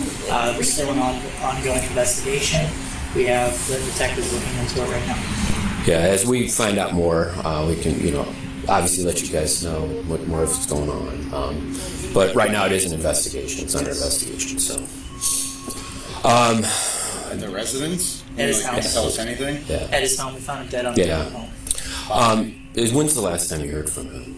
I think it was a text on Saturday, maybe. I'd have to look at my phone. You need your phone? Text on Saturday. Yeah, thank you, sir, if you don't mind. Yeah, thank you. And but so he's required to do an eye sober device. What's that? It's to he'll breathe into it and it reads whether he's had a drink or not. For the vehicle? Just any. Oh wow, anything at all? Okay. And the last report I got was from yesterday at 7:00 in the morning. You get reports from? Yeah, emails. No kidding. Results. So you got a result for that test yesterday? Yes. Does it give numbers or just say if it's positive or negative for alcohol? It does give numbers. Okay. What's this test called again? Eye sober device. And it was last done on April 18th. Does he have any strange friends or anything? Anything weird happened yesterday you know of? Not that I know of. Okay. You know if he was dating anybody by chance? I had I had an interview with a social worker. And I think that was back in January. And at that time he said he was dating someone. Okay. But you did confirm or deny that? You don't know at all? I don't know for sure. Okay. But just as officers were preparing to leave, Mary Ann shared one crucial piece of information. Someone had recently threatened Todd. This was over a year ago. His ex was dating someone that he said felt threatened by her and him ever having to exchange anything in person. Okay. So they would meet. It would be like a police department or a common area. It's his girlfriend's. His ex-wife's boyfriend. His other ex-wife's. Mm-hmm. Okay. Mary Ann also tells officers that Todd had previously dated one of his university students before the relationship eventually ended. While both leads initially go nowhere, they give detectives a glimpse into a side of Todd's life they hadn't fully understood, one that would eventually expose a shocking turn in the investigation. As officers continued piecing together a timeline of Todd's final hours, they uncovered one crucial detail. At 7:21 a.m. on April 19th, the same morning Todd's body was discovered, a 911 call had been placed from a cell phone originating from Todd Morgan's address. If the timeline provided by Eugene and Sherry was accurate, the call had been made within moments of the gunshots. Hudson Dispatch answered the call, but heard no one on the other end. At first, nothing about it seemed unusual. Accidental SOS activations are common, often triggered by a pocket dial or repeated presses of an iPhone's power button. But investigators now believed this call had not been accidental. It had likely been accidentally placed by the killer in the middle of the chaos. When detectives traced the cell phone, it belonged to an Akron woman named Terriana Pascal. She was described as a thin woman with dark hair who drove a silver crossover SUV. Her connection to Todd remained unclear, but she matched the description provided by witnesses, and the accidental 911 call placed her directly at the crime scene. At this point, detectives consider two possibilities. Either Terriana had witnessed Todd's murder and fled in fear of her own life, or she had been directly involved in killing him. Either way, investigators needed to find her immediately. But when officers rushed to the address linked to the phone, the woman who answered the door was someone else entirely. Can you tell her to call the Hudson Police Department? Hudson Police Department, Hudson, Ohio. Okay, I sure will. What friend she staying with? I don't know, man. It's some friend. I mean, she's a friend. You know, look like a little girlfriend. You know, she's a young girl. I'm an older man, and I'm just getting my. But it ain't all like that. What can you tell me about her? Can you tell me anything about her? Like, what's her lifestyle? She's just a young lady that's trying to get in this world, and she got 2 kids. And she loves her kids. How did you meet her? I've been knowing her for years. You're not in any trouble, sir. You're not in any trouble. I'm just trying to get some background. What kind of car she drives? What kind of car does she drive? Ford Taurus. What color? Silver. You mind if we come in the house to check just to make sure she's not here? Hell no, you know what time it is. I'm in the bed. My dog barking. My grandkids upstairs in the bed. Y'all think y'all gonna walk through my dog's house? Hell no. Ain't no Terriana in here. Okay, I'm telling you. When's the last time you seen her driving that car? Last time I seen her. A couple days ago? Yeah. She's in a silver Ford Fusion? Ford Taurus? Yeah. Apparently he's saying that What's that? she's with one of her girlfriends in Garden Valley. She nailed to your house and you So, no, sir. I mean, who knows what he's saying is true. She's probably in her house. But, yeah. You don't want to give me that there, information? see if you see a silver Ford Taurus. Yeah, how far is that from here? That's not far. Oh, we could follow you over there. Is that an apartment complex? Oh, well, shit, she could be anywhere then. Yeah. The fact that Terriana had suddenly disappeared immediately raised red flags for investigators. Detectives quickly obtained a warrant for her phone data to track her movements, where she had been staying, and where she went before and after the gunshots rang out at Todd Morgan's home. What the data revealed left little doubt that Terriana had been involved in Todd's murder. Just 6 minutes after the accidental 911 call was placed, her phone was already moving at nearly 60 miles an hour near the Interstate 271 split in Macedonia. But even more shocking, Todd Morgan's phone appeared to be traveling along the exact same route. Then, suddenly, Todd's phone stopped moving altogether. Despite repeated searches along the highway and surrounding areas, investigators never recovered it. Eventually, detectives tracked Terriana to her sister's apartment at the Envision apartment complex, where officers moved in and took her into... I'm sorry. I'm sorry. I just need to hear a Pink comment on Terriana.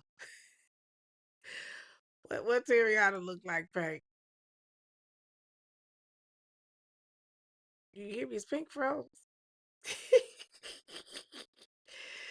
You see that tattoo on her leg? What's that ponytail doing?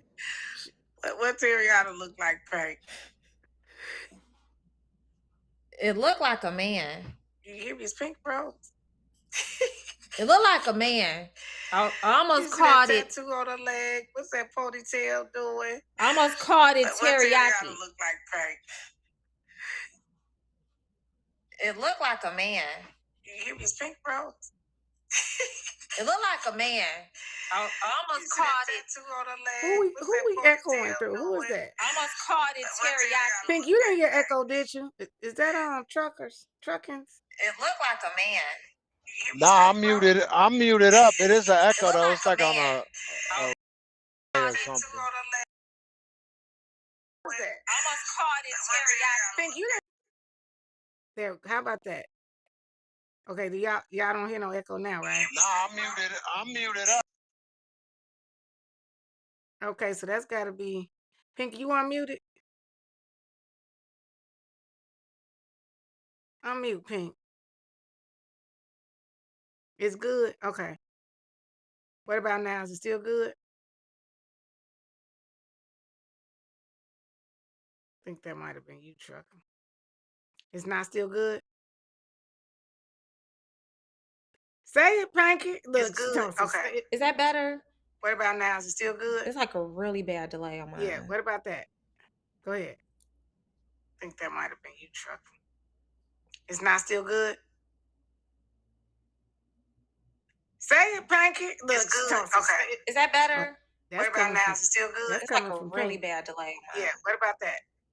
Go ahead. I think that might have been you, Trucker. She's a hooker. It's not still good? Just like what I thought, a hooker. She's a prostitute? She's a lady of the night. Lady of the night. Okay, hold on. She didn't took old Professor out there. Custody for questioning. But by the time Terriana was arrested, the case against her had already started snowballing. Detectives discovered this was not her first connection to a homicide investigation. A 9mm cartridge casing recovered from Todd's crime scene had finally matched a firearm tied to an unsolved Cleveland homicide from 2021. In that case, Terriana Pascal was not only the registered owner of the gun, but also the ex-girlfriend of the victim and the main suspect in the interrogation. At the time, she shifted the blame onto another ex-boyfriend. But despite the suspicions surrounding her, investigators lacked enough evidence to charge her. This time was different, with Terriana now tied to Todd's or walk away again. I have a blanket for you if you... Thank you. It's chilly in there. We didn't know if it was in there. Thank you. You're welcome. That's better. Ariana, I'm Detective Walker. We can start with our handouts, okay? Does he look familiar to you?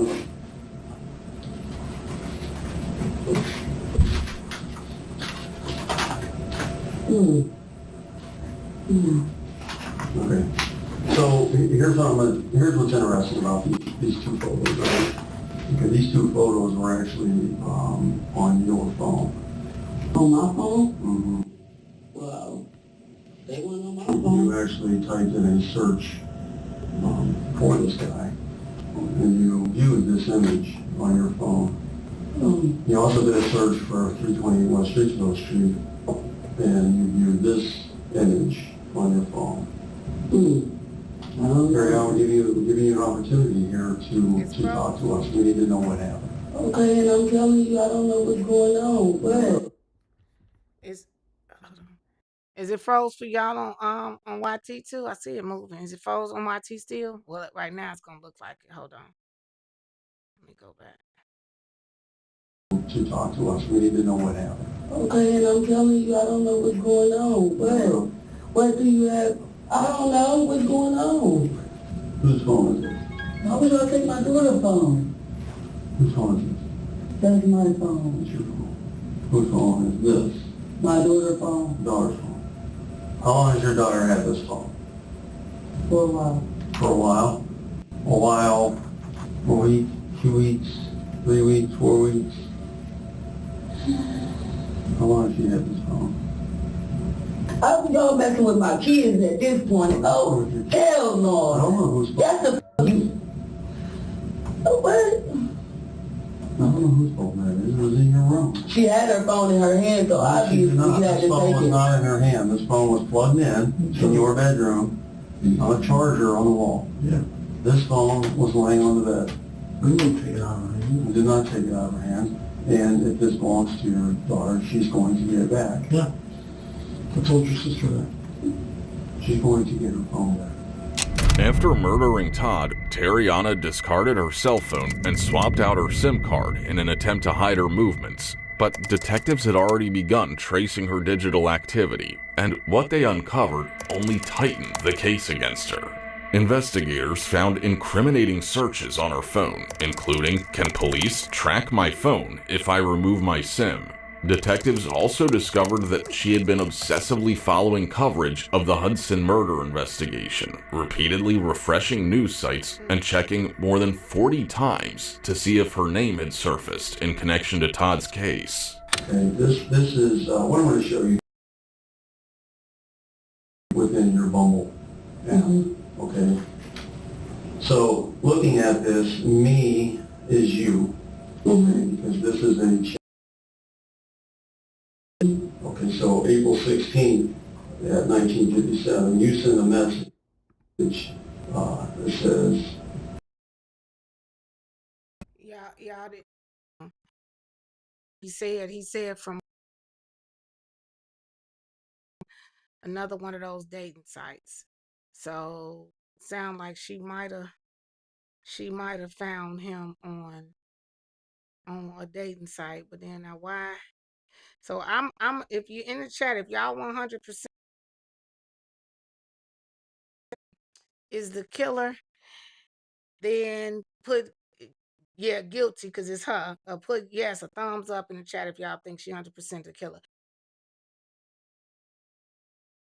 I don't know where you guys are chatting at. If you tap on the side, you also can heart at the live, give 100. You can give reactions. If you tap on the side of where you see where you're doing your chats at or your comments. But I want to know, I feel like we all believe right she wouldn't have been running off trying to run nowhere if she wouldn't and searching. Like I don't know why people don't understand that you will see they're going to be able when they go on your phone, they're gonna be able to see everything you done searched and did. So you might as well not do that, especially after you done did it. I mean, really they're gonna see it when you haven't done it, but you real stupid for looking afterwards. I'm just saying. So if y'all believe that she is the killer, put a thumbs up in the chat. You did it right, Pink. I mean, she ain't your girl, but I'm just saying. She ain't your friend. Everybody ain't your friend. We should be back. It shouldn't have dropped. Did it drop everybody? It did. Oh God. okay. It dropped you. Come on back. I'm sorry, y'all. Sorry. I don't know what it was doing. Yeah, it froze. It froze because my laptop was about to. Hey, cool. I see you. My It was laptop was about to about. plummet. Yeah, my laptop was about to hang up, and so when it does that, when the battery gets low, it starts. It'll make everything, of course, because it don't have enough power, so it's trying to shut everything down. But we Oh, it's still at not this. lagging anymore. Yeah, the battery was. It's probably because the battery was getting low. I didn't notice it. But when it starts doing that, because I'm learning it more and more, I realize that's what it is. So Pink was right. Let's say that the girl is a lady of the streets. We're gonna and she is meeting men on all of the apps, and she is just doing On the thing. Tinder. So Is Tinder one of them? yeah, she said Tinder, Bumble. I knew it. Yeah, Plenty of fish. yeah, plenty of fish. It's so funny because we have to talk about that. I actually did a on my other channel. I did a whole search with me because I was talking about how dating in Dallas is horrible, and I did all this. And then one episode we went online with me and watched me look at me and try to pick somebody. And they was all you would have actually enjoyed that because them people and I'm stupid, so them people was looking a whole fool, and I just was like, y'all, oh my God, it was horrible. All right, Wayne, you see everybody that came back, came back. If you guys did not already give a thumbs up, if you did not already subscribe, please make sure you subscribe. While you're in the chatting, I know we had a tappers that we turned on the tickety top. You can actually hit on the side of your chat box. You'll see a little heart. If you see that heart, you tap that heart. You can just tap and give hearts. You can give laughy faces. You can give 100. You can get them big eyes that be doing like this. You can do anything. But the key thing is while we're in here to be continue to engage so that YT can see that we're gonna be in the building. And you guys be patient. With me over here. Well, I mean, I kind of know how to do this stuff, but be patient with YT. That's what we'll say. I promise y'all, because y'all see, I done said all kind of words over here. I'm thinking too, because I've said those words and TikTok has not thrown it away again. So I think maybe streaming from this way, maybe the AI don't listen as much or something is different because we doing all kind of stuff. It ain't gave a restriction, I don't think. It might because I'm not on the page, but I don't think it has. All right. Oh, you're on So let's go. TikTok too? Yeah, yeah. It's just Oh. streaming to TikTok. We are on TikTok, we are on Rumble, and we are on YouTube. And then when we get done with this, we will also be on audio podcasts because we on all the audio podcasts too. So once we get to talking, we will be sharing it. We'll be cutting up in shorts. So that's why I said y'all come up here, engage. It actually is going to be a whole lot better for, especially if you're trying to grow whoever you are, because we're going to be sharing these shorts all over. I share them on YouTube, I share them on Instagram, all from the different, and we share them on TikTok, of course, too, all on the different platforms. All right, so let's see what this girl then took this man out away from his children. Your phone put you at the house overnight. This phone call on the morning of April 19th, 2023. 2104 SOS. This is a phone call that came from your phone. Okay, your phone at that point was... I don't even have that phone. I didn't have that phone. Your sense changed numbers, we understand that. Okay? No. You've got a new phone, I think it was April 25th, you got a new phone. These are all pings. Okay, these pings are these yellow dots here, this is your phone. Okay, this is 328 West Streetsboro Street. You know what happened at 328 West Streetsboro Street? No, I really don't know. Yeah. Terriana's phone data showed her arriving in Hudson shortly after midnight and remaining on the same street as Todd's home throughout the night. But now, as detectives try to pressure her into finally telling the truth, Terriana makes one thing abundantly clear. In her mind, she has nothing to confess.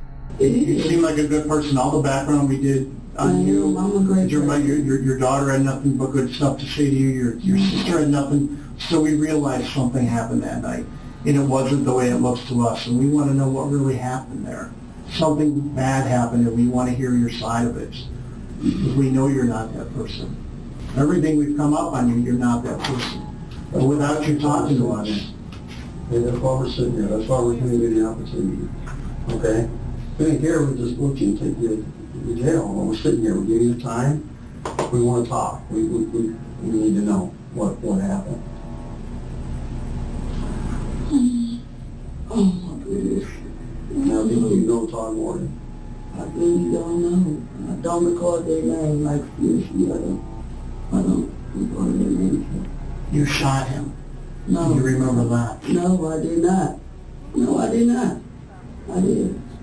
On the morning of the killing, investigators reviewed Todd's transactions and discovered that he had sent Terriana $50. Then, just minutes later, Todd's phone began moving along the exact same route as hers, traveling at nearly 60 miles per hour before going suddenly dark, the point where detectives believe it was thrown away while Terriana continued driving toward Cleveland. And surveillance footage along the route only further confirmed the timeline investigators had pieced together.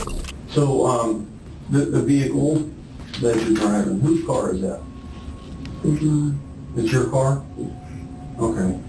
How long have you had that car? for a while. You see, you're smiling. Why are you smiling? No, I was actually looking at that. Okay, I thought you were getting ready to tell me something. Okay. Yeah, so this car, why is there no license plate on it? Because I actually took it out somebody else's name. Who's that? Tony Rogers. Okay. Yeah, I took out her name. She a friend of yours? No, she's not. But I took it out her name, because I moved from where I was staying with her. You were staying with her? Yes. Okay, was that the, Carson, 6924 Carson? Yes. Okay. Did you guys have a falling out or something? Yeah. Yeah. Mm-hmm. Is that why you moved to Akron? No, that's not why I moved to Akron, but... Okay. Yeah. All right. No, So, this vehicle was seen at Todd Morgan's house on April 19th, the morning of April 19th. I don't know how. There's a ring doorbell camera that sits that faces the back of Todd Morgan's house from the neighbor's house. And this vehicle was seen by that neighbor leaving the house on the morning of April 19th. When? The morning of April 19th. So the morning of April 19th, go ahead. I don't know. Okay, so the morning of April 19th, here's what we have. We have this CashApp payment, right? I went through for $50. We have another CashApp payment that was 23 minutes later for $1,000. We had this vehicle leaving Todd Morgan's house at around 7:23 in the morning on April 19th.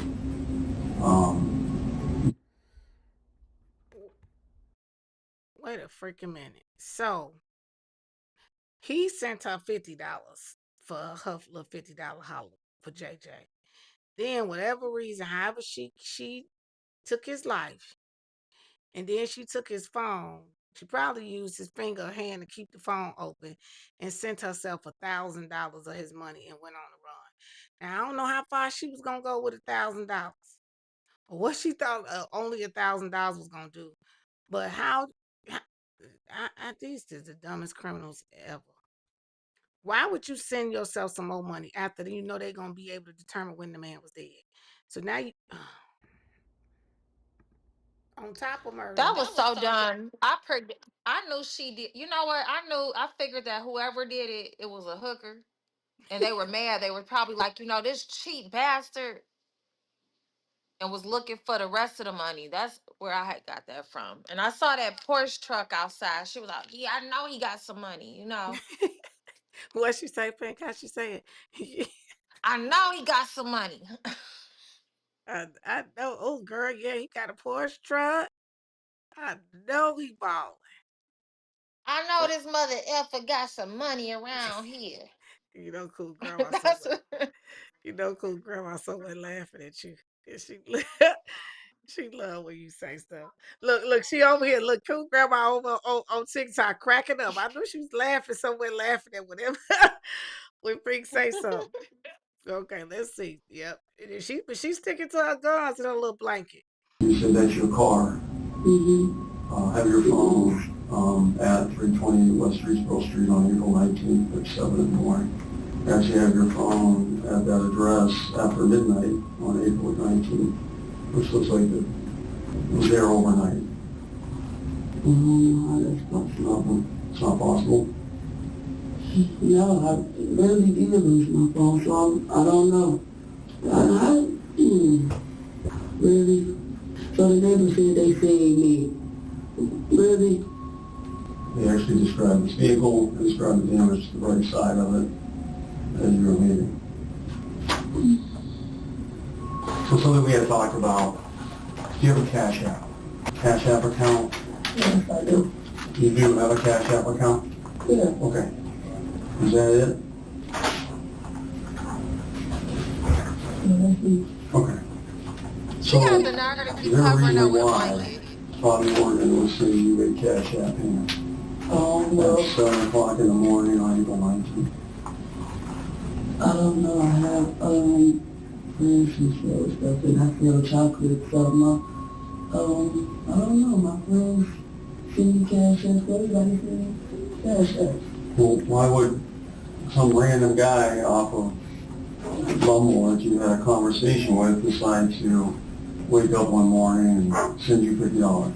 He probably just wanted to send me some money. I don't know. I really don't remember him sending me any money, but I do have people who just randomly send me money on Cash App. You can go all through my Cash App. Why? I guess why? I mean, I love if somebody sent me money every morning. There are people who are... Girl, nobody randomly giving you my money. I think not one person. Look, let me get this.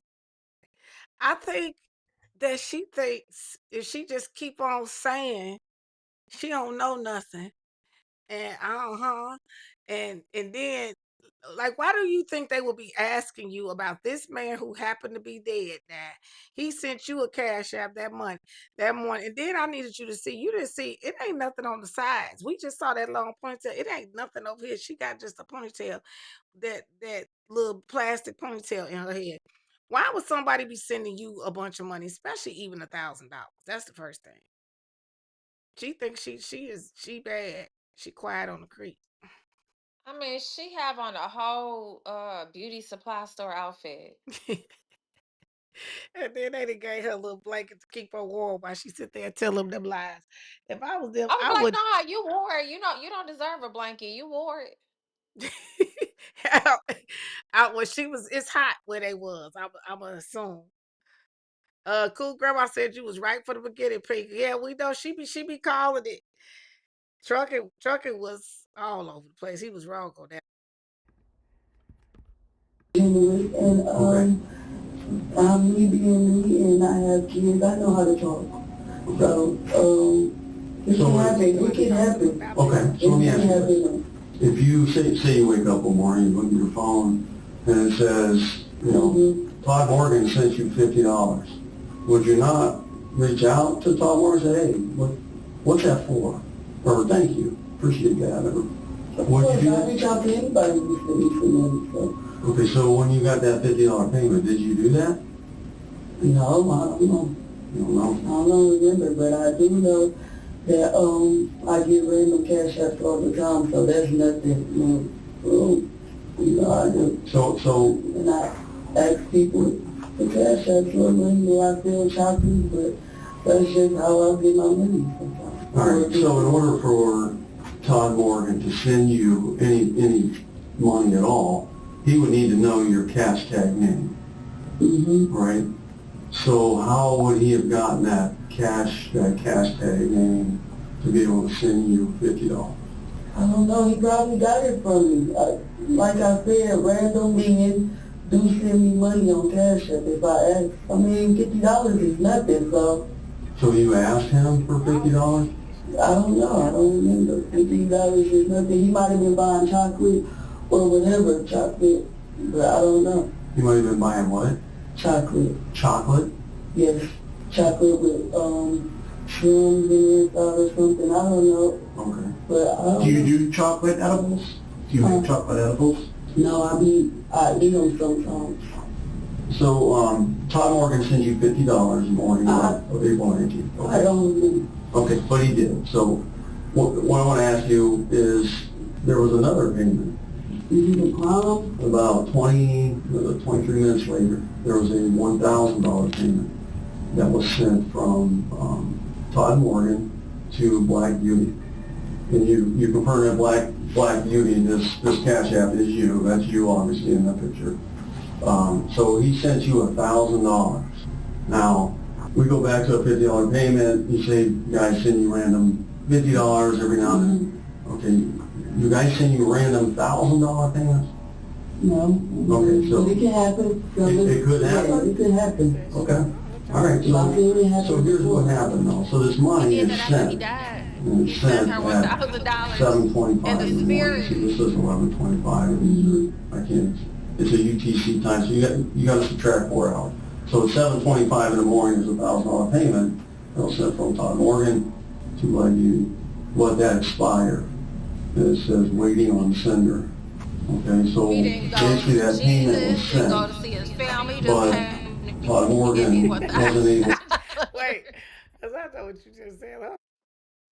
Huh? What you say, Pink? He didn't go see Jesus. He didn't go. He just want to see.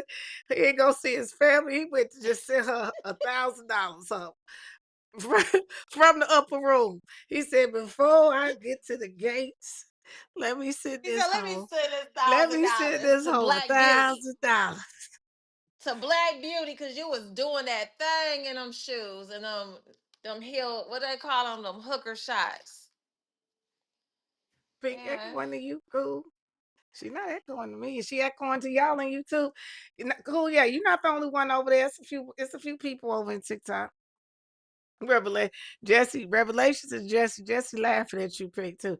No, that is funny. Oh, He said, wait, wait, wait, Jesus, wait. God, before you take me, let me grab my phone. Let me cash app this hoe. Before I go, I got to cash app this hoe.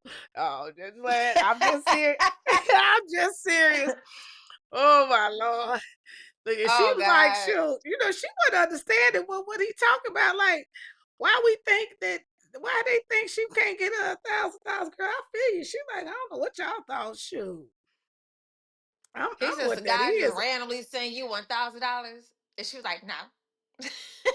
And you see the way She she was like, looked "No." like they looking at it like I wouldn't pay you either. I'm gonna see. Hopefully they tell us if she got They looking like arrested. I wouldn't pay you some red hot, flaming hot Cheetos. This is it's only a little left, so let's see. I hope they say what happened to her. To verify that, he got a notice back on his phone that said, hey, you need to answer the security question, whatever it was, in order for this payment to go through. That payment never went through. Did you know anything about that? No. Forensic experts had already matched Terriana's DNA to samples found both inside and outside the condom recovered from Todd's bedroom. But despite the mounting evidence, she continued insisting that she'd never even met him. Did you have any sort of a relationship with Todd Morgan? I really don't remember if I met him before. The way you spell her Don't name is remember. so But he sent you stupid. $50. So tell me why somebody would send you $50. What would that money First of all, I had him send me money that I haven't met. For what? For me and my kids, for gas, for food, for whatever, to wash, whatever I asked them for. Some people may just be getting generous, man. Through it all, Terriana continued denying that she had ever met or had any connection to Todd Morgan. But by that point, the evidence against her had become overwhelming. At first, she pleaded not guilty, but on the very day her trial was set to begin, Terriana accepted a plea deal, agreeing to plead guilty in exchange for a sentence of 20 years to life in prison for the murder of Todd Morgan, with the possibility of parole after 23 years. Wait, 20 years to life. Because we already said she was guilty. She got 20 years to life, but she can't get parole to after 23 years. So she going to be in prison at least 23 years. So why would they say 20 years to life? Just say shit. She got 23 years to life because she can't go for parole until then. Yeah, so that's a full 23 years she has to do until she get it. Exactly. She done. Why would you go to jail, risk murder, and all of that for $1,000? Now your kids ain't That gonna was get so it. dumb. Your kids ain't gonna get it. Ain't nobody gonna get that. She killed this man over $1,000. $1,000. $1,000. I ain't never heard nothing. I ain't never heard nothing so dumb in my life. You gone for the rest of your time for over $1,000. Well, I guess I don't know if it's a hooker dream in jail, but you're going to be docked out. Hold on, let's see some. Oh, I don't want to do that one either. Oh. Let's see. I love when. Okay, here we. Okay, I'm Why are we getting excited? Hold on. Stop losing your life. Okay, let's make sure.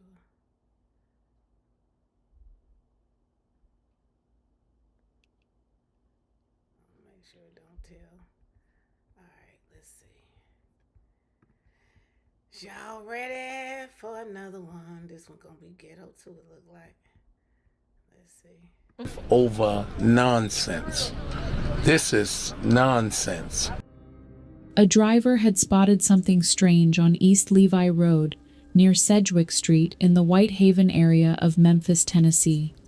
A gray Chevrolet Malibu was sitting along the roadside, engine still running, driver's side window shattered, shards of glass scattered along the curb. When Memphis police officers arrived and ran the plates, the vehicle came back registered to a 27-year-old woman named Danielle Hoyle. Her body was found nearby. She had been shot. Her purse, her phone, and her personal belongings were still inside the car. But the car seat in the back was empty. Her 2-day-old daughter, Kennedy Hoyle, was gone. By sunrise, an Amber Alert was active across the city. Helicopters scanned the area. Search teams from the Memphis Police Department, the Shelby County Sheriff's Office, and a dive team from Brighton, Tennessee, worked the banks of the Mississippi River and every accessible area near Mud Island. Nothing was found that night. What investigators would soon discover was that this crime had not happened randomly. It had been planned, and the man responsible had been in Danielle Hoyle's life for years, working at the same place she worked, building a future in his mind that had no room in it for her or for the daughter he had helped create. This is the documented story of Danielle and Kennedy Hoyle. The relationships, the lies, the evidence, and the courtroom that finally delivered what their family had waited 3.5 years to hear. If you appreciate thoroughly researched true crime documentaries that focus on evidence, much more to uncover in this case, and we are only getting started. I just had to see the monster who did this to them. It's insane. They didn't have to hurt my baby. He didn't have to hurt. Danielle Hoyle was 27 years old, a Memphis native, working at FedEx, one of the city's largest employers. Her mother, April Campbell, described her as a homebody, steady, dependable, someone who wanted to do things right and take care of the people she loved. She was not loud about her life. She was consistent in it. When Danielle found out she was pregnant in 2021, the people closest to her say she was overjoyed. She collected baby clothes early, thought about names and nursery colors, and told her family she was ready for this chapter of her life. On January 29, 2022, Kennedy Hoyle was born, healthy, 2 days old, and for 1 hour in the hospital, April Campbell got to hold her granddaughter. April told the jury during the trial exactly what that hour meant to her. Kennedy was her 7th grandchild. She called her the sweetest thing. She had to pass the baby around because every member of the family wanted to hold her. Then Danielle and Kennedy were released from the hospital, and 2 days later, Danielle left her mother's home to meet someone, telling April she would be right back. Those were the last words April Campbell heard from her daughter. 27, she was 2 months from 28. 28. Do you remember where she was working? At Federal Express? Federal Express? Yes. Did she have any kids? Yes. She had 2 kids, Jariah and Kennedy. Okay. And back then, how old was Jariah? Jariah was 9. All right. And you said also Kennedy? Yes. I'm going to take you now to a little fast forward. She brings Kennedy home at some point, correct? Right. Tell us about that. It was me and all my kids. I mean, she never got to sit down. Everybody was just holding on her, playing with her. We got a few pictures with her. I got to feed her. I got to change her clothes. And then I had to, give her to somebody else because somebody else wanted her. How long did you get to be with her? How long did you and your family get to be with Kennedy? Maybe an hour at the most, a little over an hour. I want to. April Campbell also told the jury that her daughter Danielle had another daughter. She was 9 years old when Danielle took Kennedy to meet someone. Brandon Isabel was 25 years old at the time of the murders. He lived in Cordova, Tennessee, and had been working at FedEx, the same company as Danielle Hoyle. That shared workplace is where their relationship began. It is also where the full picture of who Isabel was starts to come into focus. At the time he met Danielle Hoyle at FedEx, Brandon Isabel was a married man. Court documents and testimony confirmed he had a wife and a 5-year-old child. He told people he was separated from his wife and that a divorce was in process. That divorce complaint was later introduced as evidence in the sentencing phase of his trial to formally establish his age for the court. But the separation status did not translate to transparency with the women he became involved with at work. In 2021, Isabel met Artisha Stewart at that same FedEx location. Stewart, who had been working at FedEx since the age of 19, testified that she believed Isabel to be single when they met. They began dating in June 2021. It was only later that she discovered he was married and separated with a child from that marriage. Stewart herself had a 4-year-old child of her own, born before her relationship with Isabel began. At the same time that Isabel and Stewart were building a relationship, he was also in a relationship with Danielle Hoyle. Both women knew each other through FedEx. When Artisha Stewart became aware of the situation, she and Danielle had a verbal confrontation, carried out over text messages. The tension between all three people escalated sharply when Danielle became pregnant. According to trial testimony, Isabel tried to pressure Danielle into having an abortion. She refused. As the pregnancy continued, both Isabel and Stewart questioned openly whether Isabel was even the father. Stewart testified that she pushed for him to take a paternity test and that resolving the question of paternity was important to her. That pressure, the abortion push, the paternity doubt, the competing relationship, was the documented environment in which Kennedy Hoyle was born. Isabel and Stewart broke up in January 2022, just weeks before Kennedy's birth. Their relationship was described as on and off throughout that period. On January 31st, the night Danielle went into labor and Kennedy was born, Isabel texted Artisha Stewart from the hospital. He kept her informed of what was happening even as he was present at the birth of a child he had tried to prevent. Court documents also revealed that investigators found a handwritten note Isabel had written to Artisha Stewart. In it, he laid out a plan, a vision of a future in which he and Stewart would be together, raising Kennedy alongside their own children. He wrote this before Kennedy was a week old. It was a plan that required Danielle Hoyle not to be in it. On the evening of February 1st, 2022, Danielle Hoyle left her mother's home in Whitehaven with 2-day-old Kennedy in the car seat. She told April Campbell she was meeting someone briefly and would be back soon. April had no reason to worry. Danielle was responsible. She always came back.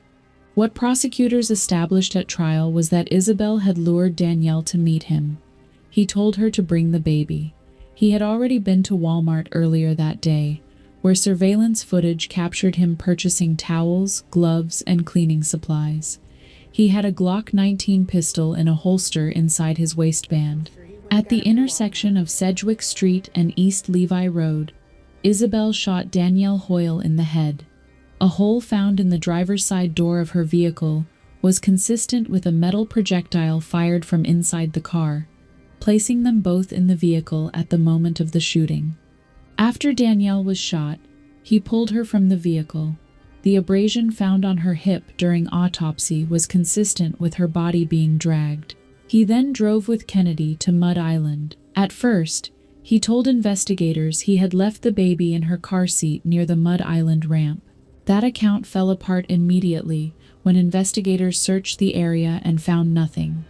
He then changed his story, eventually admitting that he had pushed Kennedy directly into the Mississippi River. In his own words, he said he threw her into the river because he did not want to be a single parent after shooting her mother. After the river, Isabel texted Artesia Stewart and shared his Walgreens location. He arranged to meet her at her house.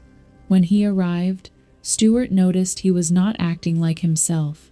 He was distracted, constantly on his phone, texting throughout the visit. She did not yet know what had happened 2 hours earlier. The following morning, when news of Danielle Hoyle's death and the missing baby began circulating, Artesia Stewart, alarmed by the threatening messages she started receiving, took a force. .40 caliber Smith & Wesson pistol and a lime green bat, and went to Brandon Isabel's parents' house for protection. She was beginning to understand the gravity of what the man she had been involved with had done.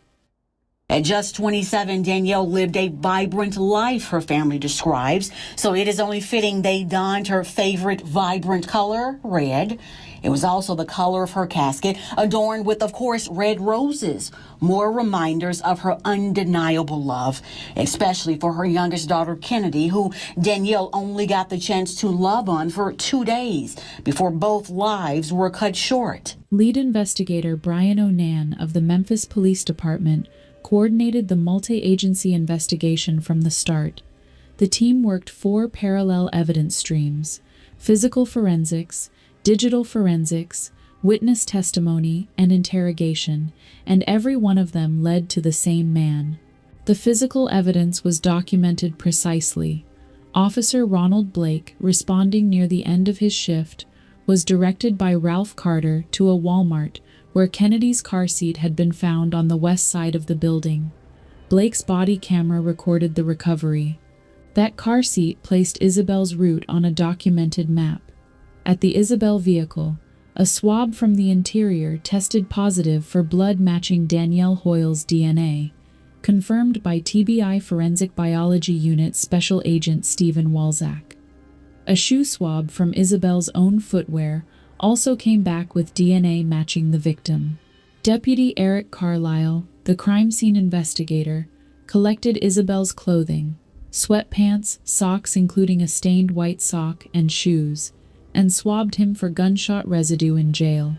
Possible GSR was found on his pants. Forensic pathologist Dr. Scott Collier performed the autopsy on Danielle Hoyle. He confirmed she had been shot 5 times in the head and neck. There were no defensive wounds on her body. She had no warning. The abrasion on her hip was consistent with being dragged after the shooting. Cause of death, homicide. TBI Special Agent Michael Garner led the digital forensics analysis, reviewing phones, location history, banking records, and web history across all devices involved. What his analysis produced was a time-stamped, geolocated record of Isabel's entire night. Real-time crime center footage captured a white Chevrolet Malibu crossing the A.W. Willis Bridge. GPS data tracked his route through Poplar Avenue, Germantown, Walmart, and Brooks Road. His phone placed him in Whitehaven at the time of the murder.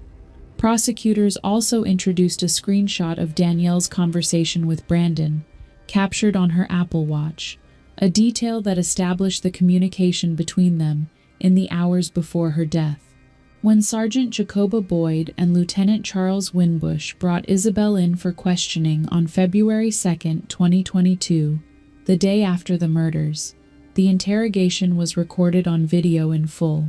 That video would later be played for the jury across multiple days of trial. Isabel's accounts shifted repeatedly during questioning. First, he said he met Danielle at a MAPCO gas station to drop off baby items and then left. Investigators found multiple inconsistencies in that account and pressed him.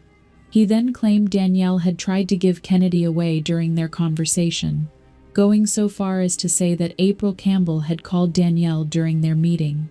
He then shifted again and said he had accidentally shot her. None of it held up against the evidence. Lieutenant Winbush testified that at one point in the interrogation, detectives asked Isabel directly what had happened to Danielle Hoyle.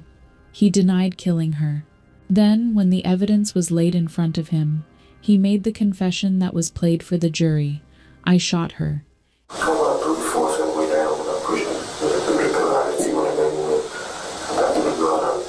Said before he accidentally shot her, what did he say? He heard something? Was something behind him. He also told detectives he kept a Glock 19 pistol in a holster inside his waistband, volunteering the weapon detail that further corroborated the physical evidence. The defense would later challenge the interrogation on day 6 of the trial, calling Dr. Neuschutz as an expert witness. Neuschutz claimed investigators had used coercive techniques, including presenting fabricated evidence, such as claiming Isabel appeared on security camera footage that did not exist, and falsely referencing Danielle's hair at the scene. The prosecution cross-examined Neuschutz directly, pointing to the moment of the shooting admission and the GPS data, both of which were entirely consistent with Isabel's own descriptions of the night. The jury was not persuaded by the defense's interrogation challenge. When the reality of what had happened became clear to her in the following days, Artesia Stewart cooperated fully with investigators. She turned over her phone, gave access to all her devices, and answered every question detectives asked. She was confirmed by GPS evidence to have been nowhere near the crime scenes on the night of February 1st. On the stand, she told the jury about the handwritten note Isabel had written her, laying out his vision of their future together, with Kennedy in it. She described the pressure, the texts, the confrontation with Danielle, and every detail of the hours before and after the murders that she had first-hand knowledge of. Her timeline corroborated everything the digital forensics had already established. Defense attorney William Massey, during cross-examination, suggested that Artesia Stewart's presence in Isabel's life and the pressure she applied about paternity had contributed to a state of duress that affected his behavior. The prosecution rejected that framing entirely. Stewart was a witness, not a cause. Ms. Stewart, the night I'm trying. So, hold on. So quick. Anybody? So is the girl?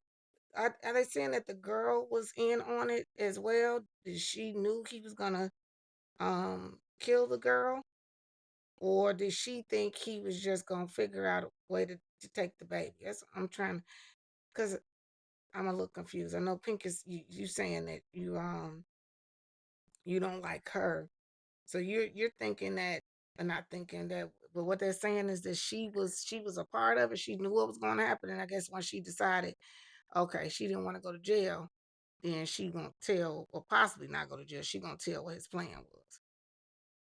Okay, because I was trying to put two and two together with her. What is she playing a part, or what part did she play? of February 1st of 2022, you testified that you and Brandon were texting throughout the night. Is that right? Yes. And when you ended up meeting up in your vehicle, did he tell you whether he had seen Danielle that night? Yes. What did he tell you? He said that he met her in a MAPCO and exchanged of baby clothes. Now, I want to just briefly talk to you about that last exhibit, Exhibit 82.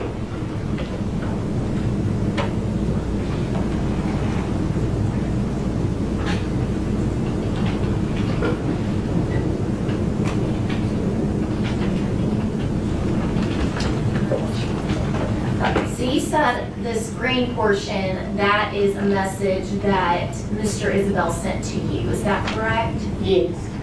And the blue portion, is that your response? Yes. Are you able to read that to the jury? Yes. I said, just take care of your children, Brandon. That's all I have. Mr. Massey? After reading that, he told us, just take care of your children, Brandon. Yes.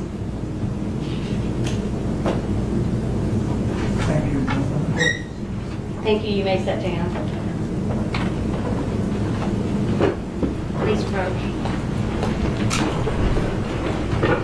Pardon me, ladies and gentlemen. Brandon Isabel was indicted in September 2022. He entered a not guilty plea and sat in jail for 3 years while the case was prepared. The trial was originally scheduled for June 2025, pushed back to September, and began on September 23, 2025 with jury selection. The trial ran 7 days, and Now, why would he plead not guilty when he didn't just sat there and told the people that he shot her and pushed the baby into the water? This is what I mean. Like, this is so dumb. Why would you waste money? You didn't admit it. You did it already. Called more than 30 witnesses to the stand.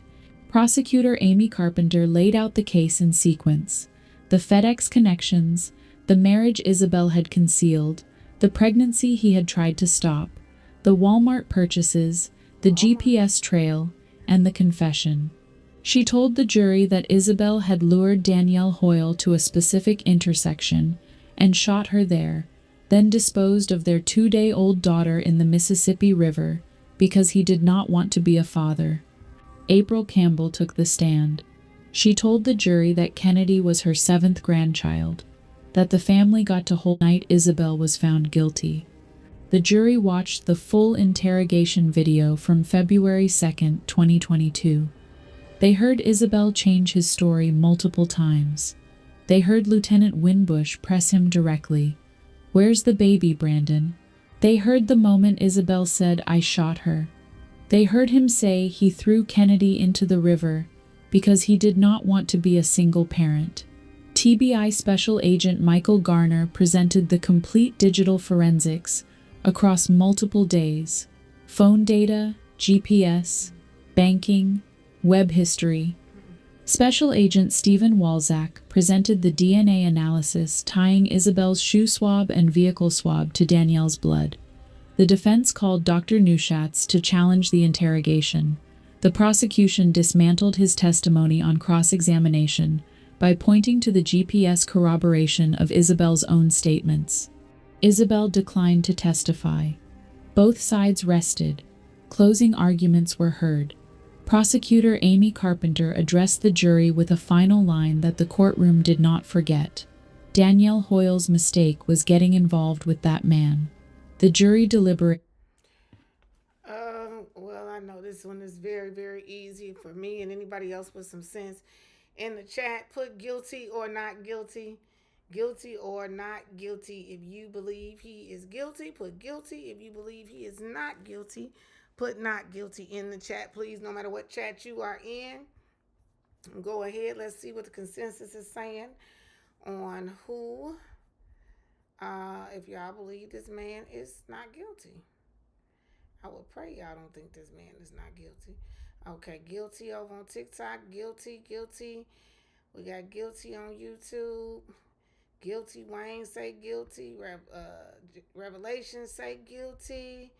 Cool Grandma say guilty on TikTok. What about everybody else? Let's see, we got other people in here.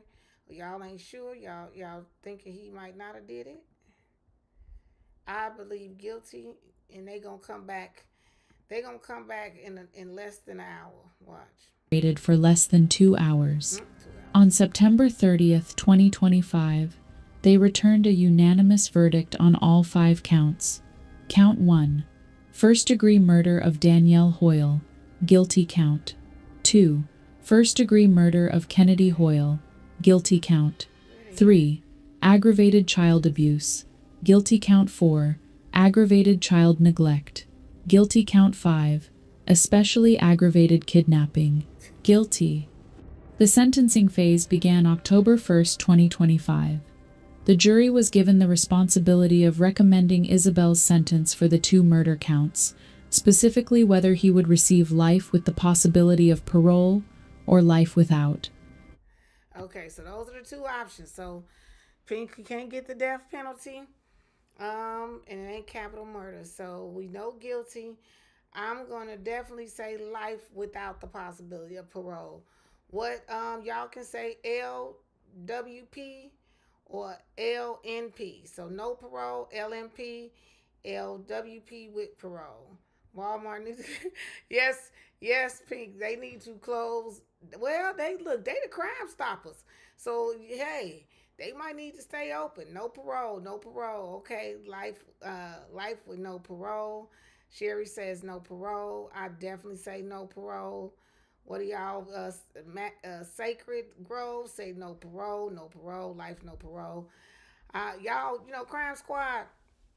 I ain't even worried because I know we smart, so I know we got this. Matter of fact, I gotta make sure I put that set the scene up so I can have that on the screen too. Let's see. Yeah, hold on. We're gonna be right. Let's go. April Campbell took the stand again. Danielle was my second born.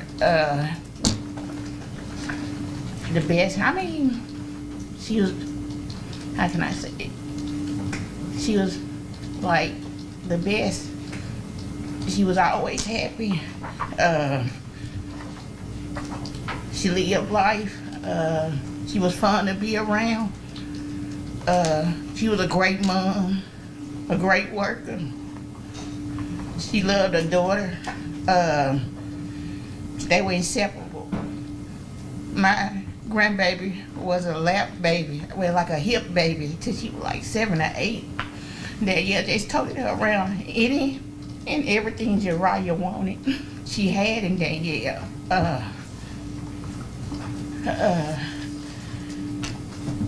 There was no need for you to do anything, Brandon. You could have walked away. You should have stayed gone. Because my grandbaby was going to be taken care of regardless. We missing out on Kennedy 2 days. Not even a full 2 days. My grandbaby gone. Just like that. You threw her away like she was nothing. Come on now. Overkill. You shot my baby 5 times in the head. Now she was a rabid dog.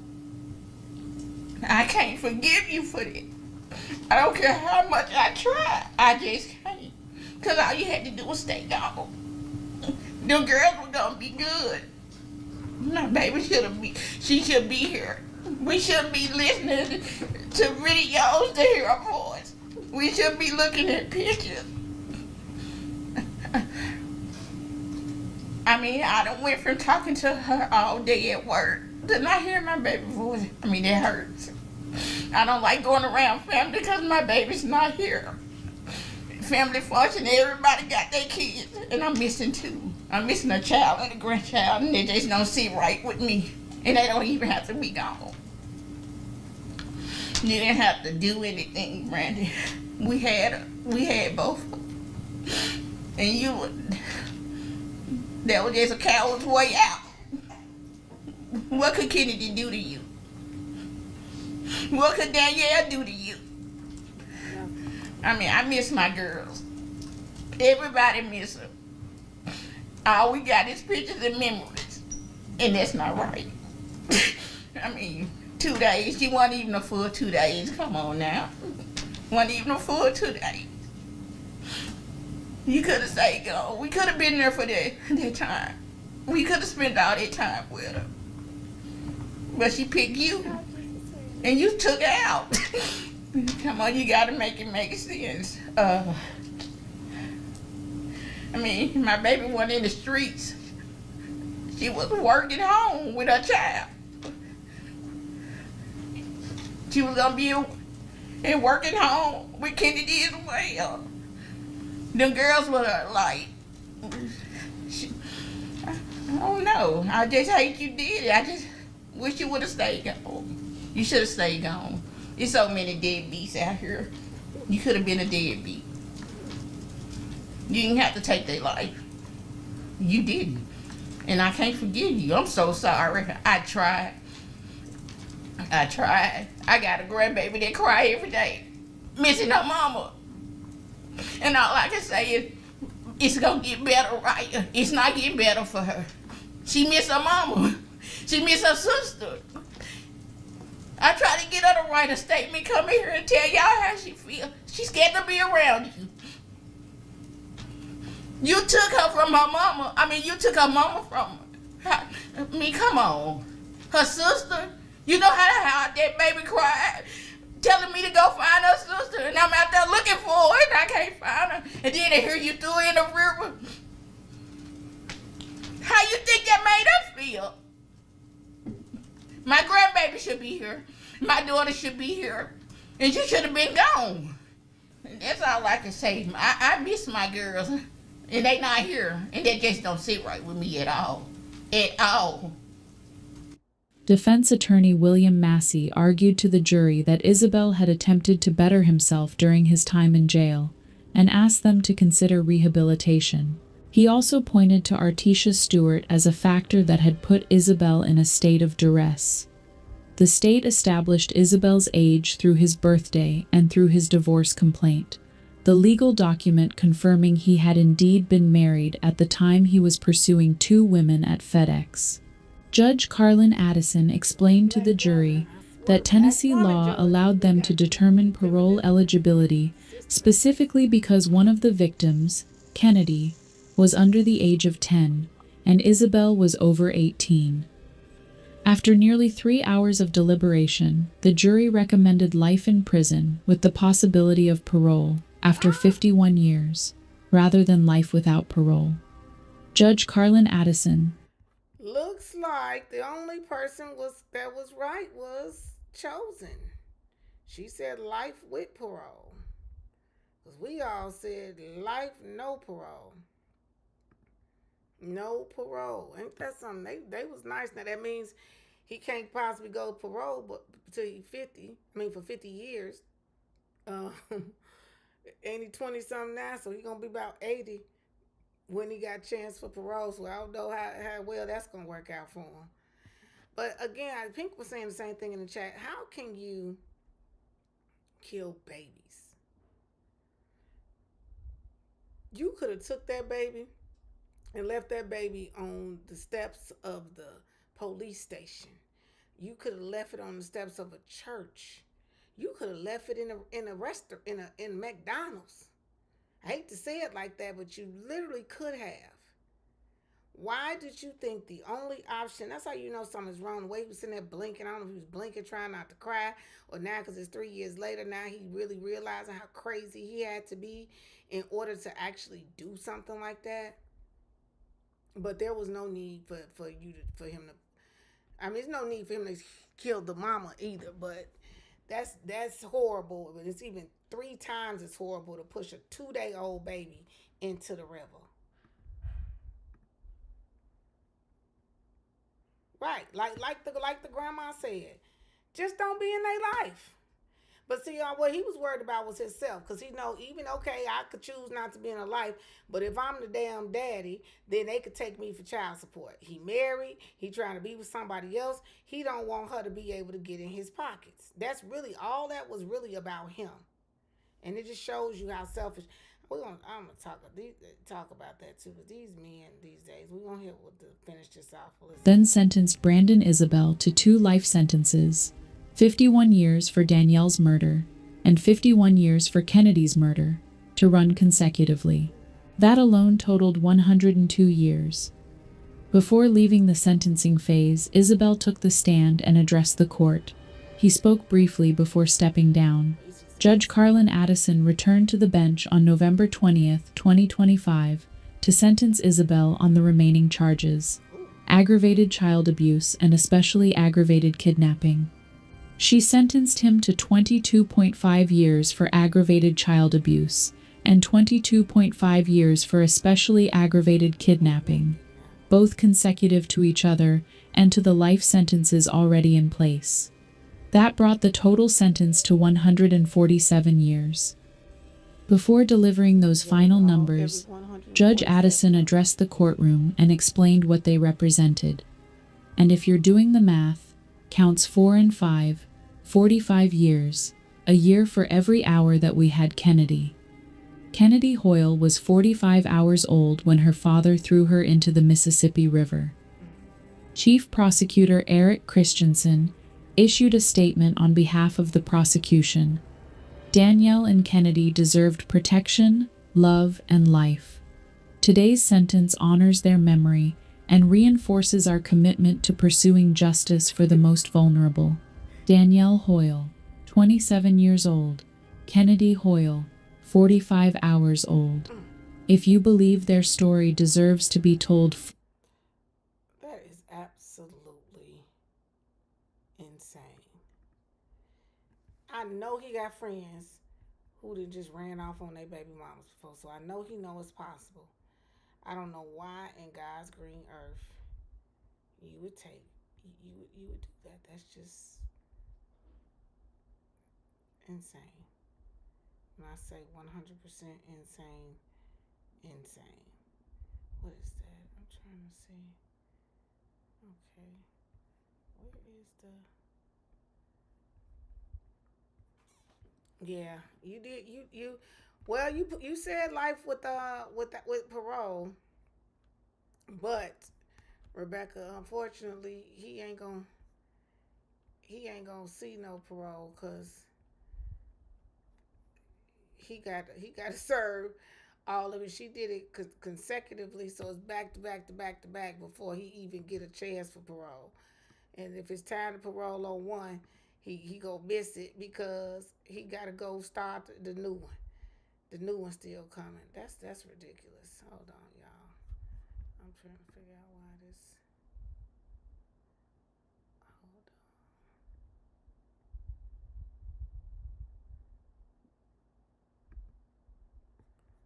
Okay, let's make sure we got. All right. Okay, guys. Well, we have been up. Oh God, we have been up here between TikTok and YouTube. We have been up here all day. It is now 8 o'clock.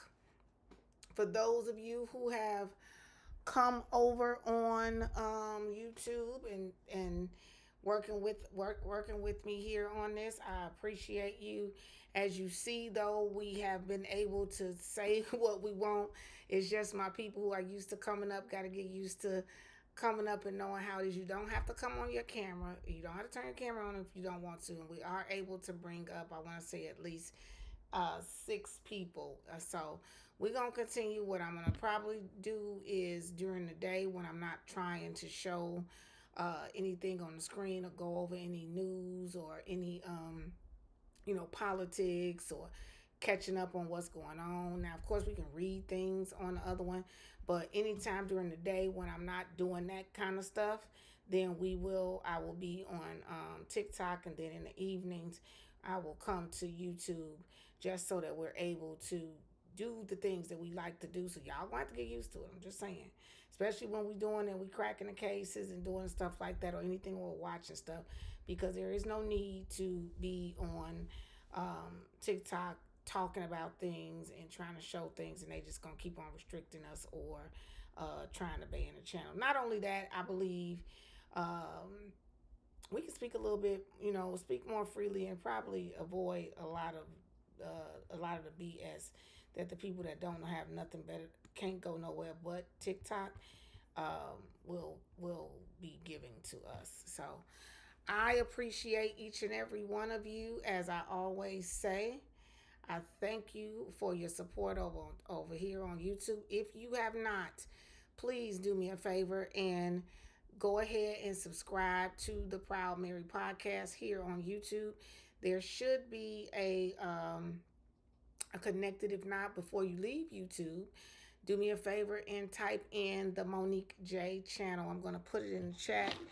I would love for you guys to go and subscribe there, because that's going to be where the Let's Be Honest show is, and we will be going from there as well, probably more so in the evening, since this is what I would usually do in this channel, is for other things, and me and potentially a co-host, or possibly not, we will see.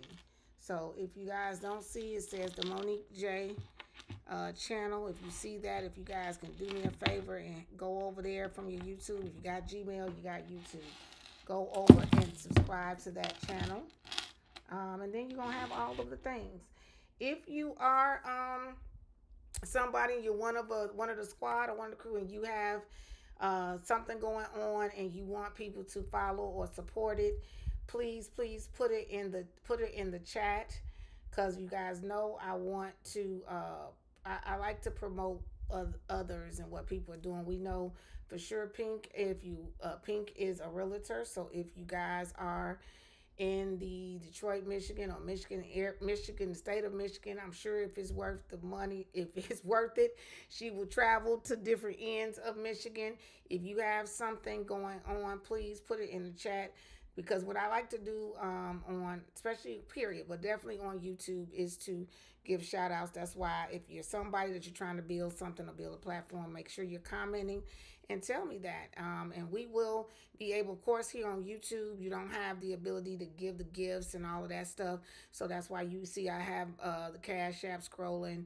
I know you got the gifts in TikTok, so it's easier to give and throw. So I do understand that. But if you do want to support, which I definitely would appreciate your support, because as you see, all this stuff got going on, ain't none of it free.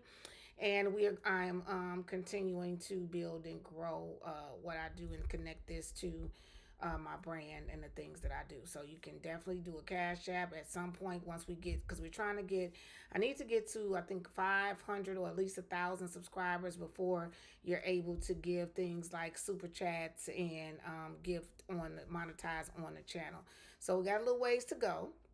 But I know that with you guys support and help, as well as I'm going to try to do the same for you, we will get there really, really soon. We grew it on everywhere else, so I know we can grow it on YouTube. It's going to ruin the platform with these restrictions.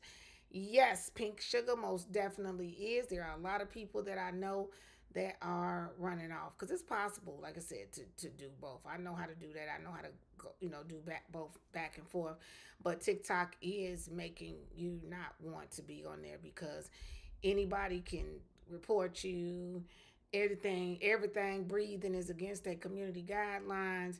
If somebody says they feel a certain kind of way about something you do, then you automatically, they don't give you a chance. And so it's just not, an adult platform. So I'm grateful for YouTube. I'm grateful for Rumble.